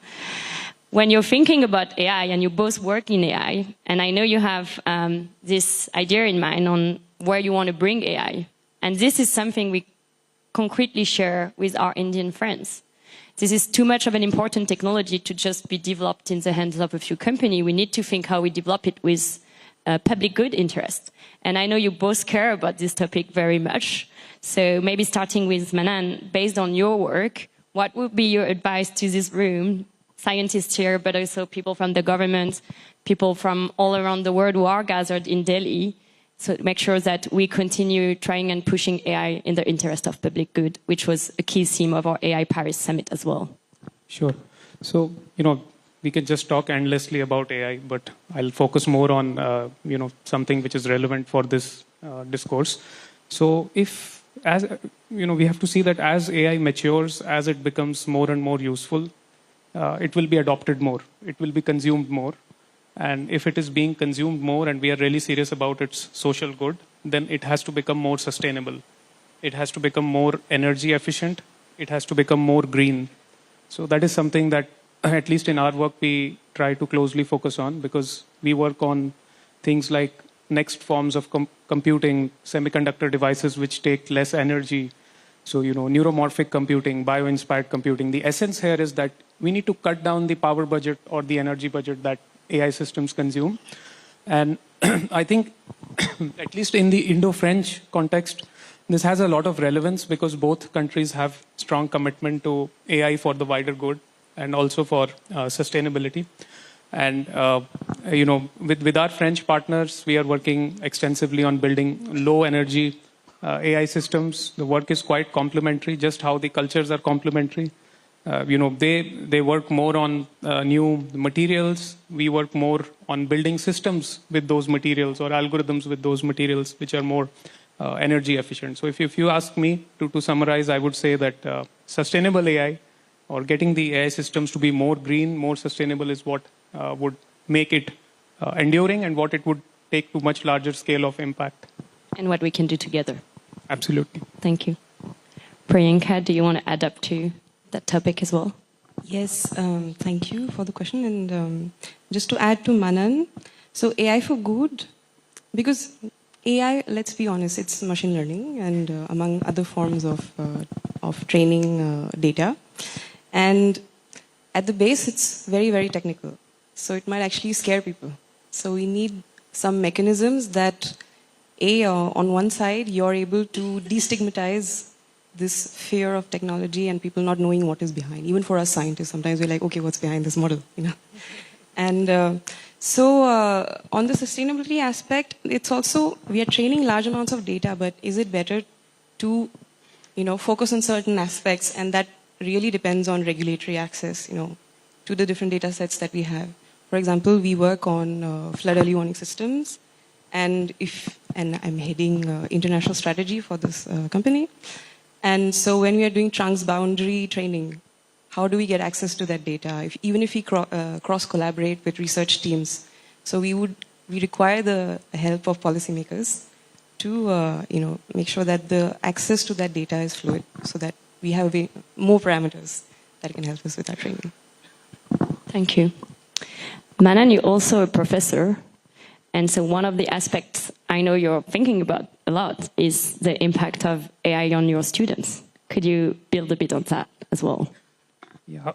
So again, especially for academic pedagogy, it's like an inflection with the LLMs, the GPTs, the agentic systems. It's like a never seen before situation, and many things are not clear. We don't want to jump into stifling innovation before the systems mature, because we have to make sure that even the innovation is there. But the way I like to look at it is not in a negative sense, but it's really a beast which needs to be tamed both by the teachers and the students, for more efficiency, more productivity. At the same time, we need to protect the demographics. The session before spoke about the child protection. So we need to take care of the demographics. But there are n number of things, whether students can use agents in an examination, whether teachers can design a question paper with an agentic AI, or whether you can replace the classroom teacher with an avatar of a instructor. So there are many gray areas, but we need to ride this tide, and we need to really be able to tame. Both students and the teachers need to tame this technology for the wider good. Thank you. So you talked about sustainability, data access that led us to teaching, and you mentioned it, kids.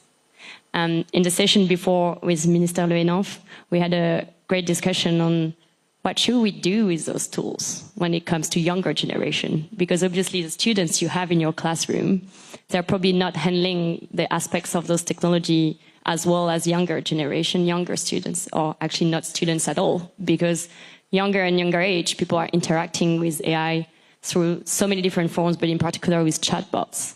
And those chatbots, they converse, they engage with you, sometimes they get in your intimacy, and it has so much consequences on younger people.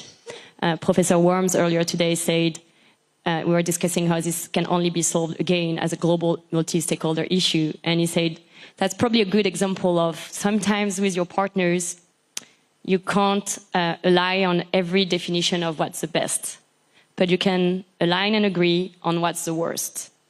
And the worst on AI chatbots and children is probably a scenario we've already seen unfold in front of our eyes when we think of social networks. So how do we come together and address this issue before it has it?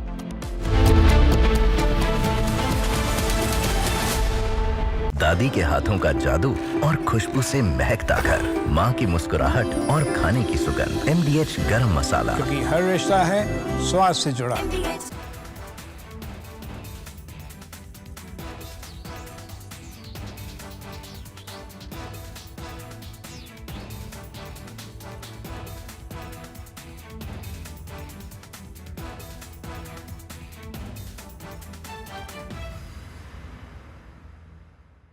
Pure सूजी pasta उबालो मिलाओ और खाओ 8 minute में तैयार क्या taste है सबका राजा hardcore मसाला Himanta Biswa Sarma, good evening.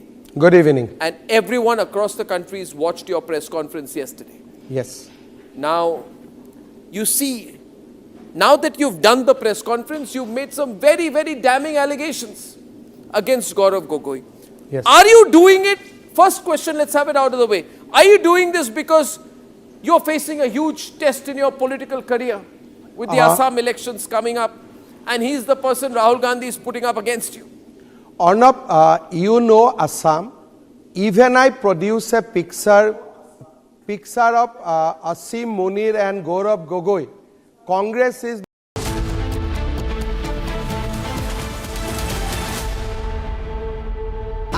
Pure सूजी पास्ता उबालो मिलाओ और खाओ 8 मिनट में तैयार क्या टेस्ट है सबका राजा hardcore masala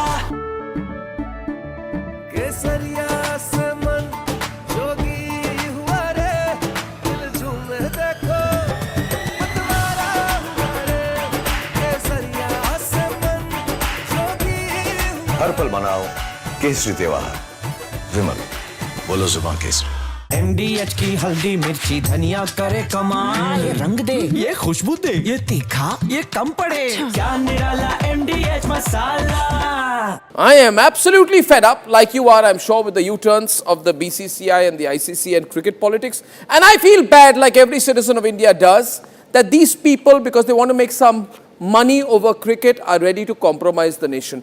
Terrible. Pakistan has taken another magnificent U-turn in its decision to not play, not play, not play, not play, keep changing its mind, ladies and gentlemen. First they say they stand with Bangladesh, then they said we stand with them so much that we don't participate in the World Cup. Then they put Shehbaz Sharif in front and he said we've taken a clear decision not to play cricket with India because we are backing Bangladesh. Listen to what Shehbaz Sharif said. T20 world cup जो है उस हवाले से हमने बड़ा वाज़ेह stand लिया है कि हम हिंदुस्तान के ख़िलाफ़ जो मैच है वो हम नहीं खेलेंगे क्योंकि पाकिस्तान ने कहा कि ये खेल का मैदान है, ये सियासत नहीं है। खेल के मैदान में सियासत बिल्कुल नहीं होनी चाहिए।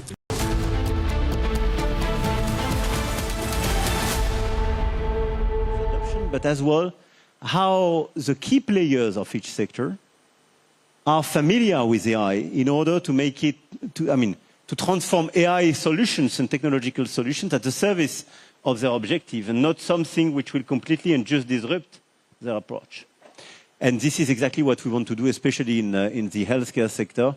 And we will have the occasion a little bit later today to illustrate this transformation. It's true on space, it's true on energy, and so on.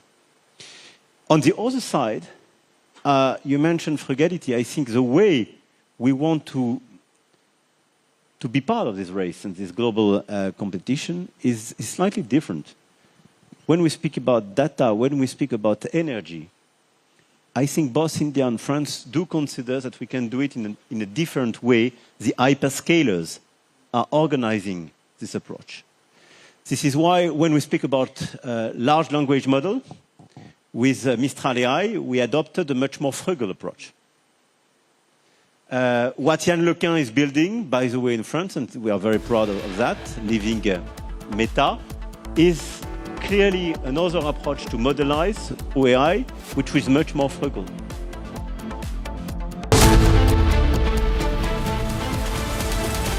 ये है सीक्रेट रेसिपी MDH का जीरा सिप जल जीरा मसाला।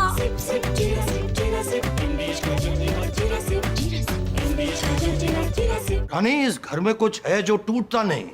ये पिलर कभी नहीं टूटेगा। रुंगटा स्टील TMT से बना। रुंगटा नहीं तो घर स्ट्रॉन्ग नहीं। रुंगटा स्टील TMT बार एकदम solid.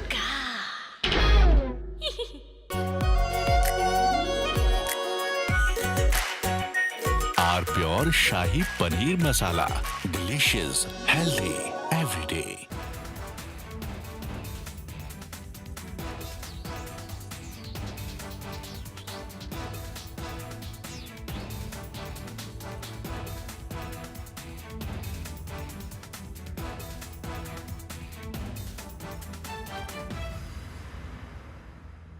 Himanta Biswa Sarma, good evening. Good evening. And everyone across the country's watched your press conference yesterday. Yes. Now, you see, now that you've done the press conference, you've made some very, very damning allegations against Gaurav Gogoi. Yes. Are you doing it? First question, let's have it out of the way. Are you doing this because you're facing a huge test in your political career with the Assam elections coming up, and he's the person Rahul Gandhi is putting up against you? Arnab, you know Assam. Even I produce a picture of Asim Munir and Gaurav Gogoi. Congress is not going to lose a single vote because whomever the vote, the section of people who vote for Gaurav Gogoi or Rahul Gandhi in Assam, in any case they will vote only Congress. From that press conference, neither I will gain one vote, neither I will lose one vote. But you have said some amazing things. Yes. You said that you think that Gaurav Gogoi visited Pakistan on an invitation from the ISI. You have said he has gone there for specific training, and some specific training was given to him in Pakistan. Arnab, these are national security allegations, yes, sir.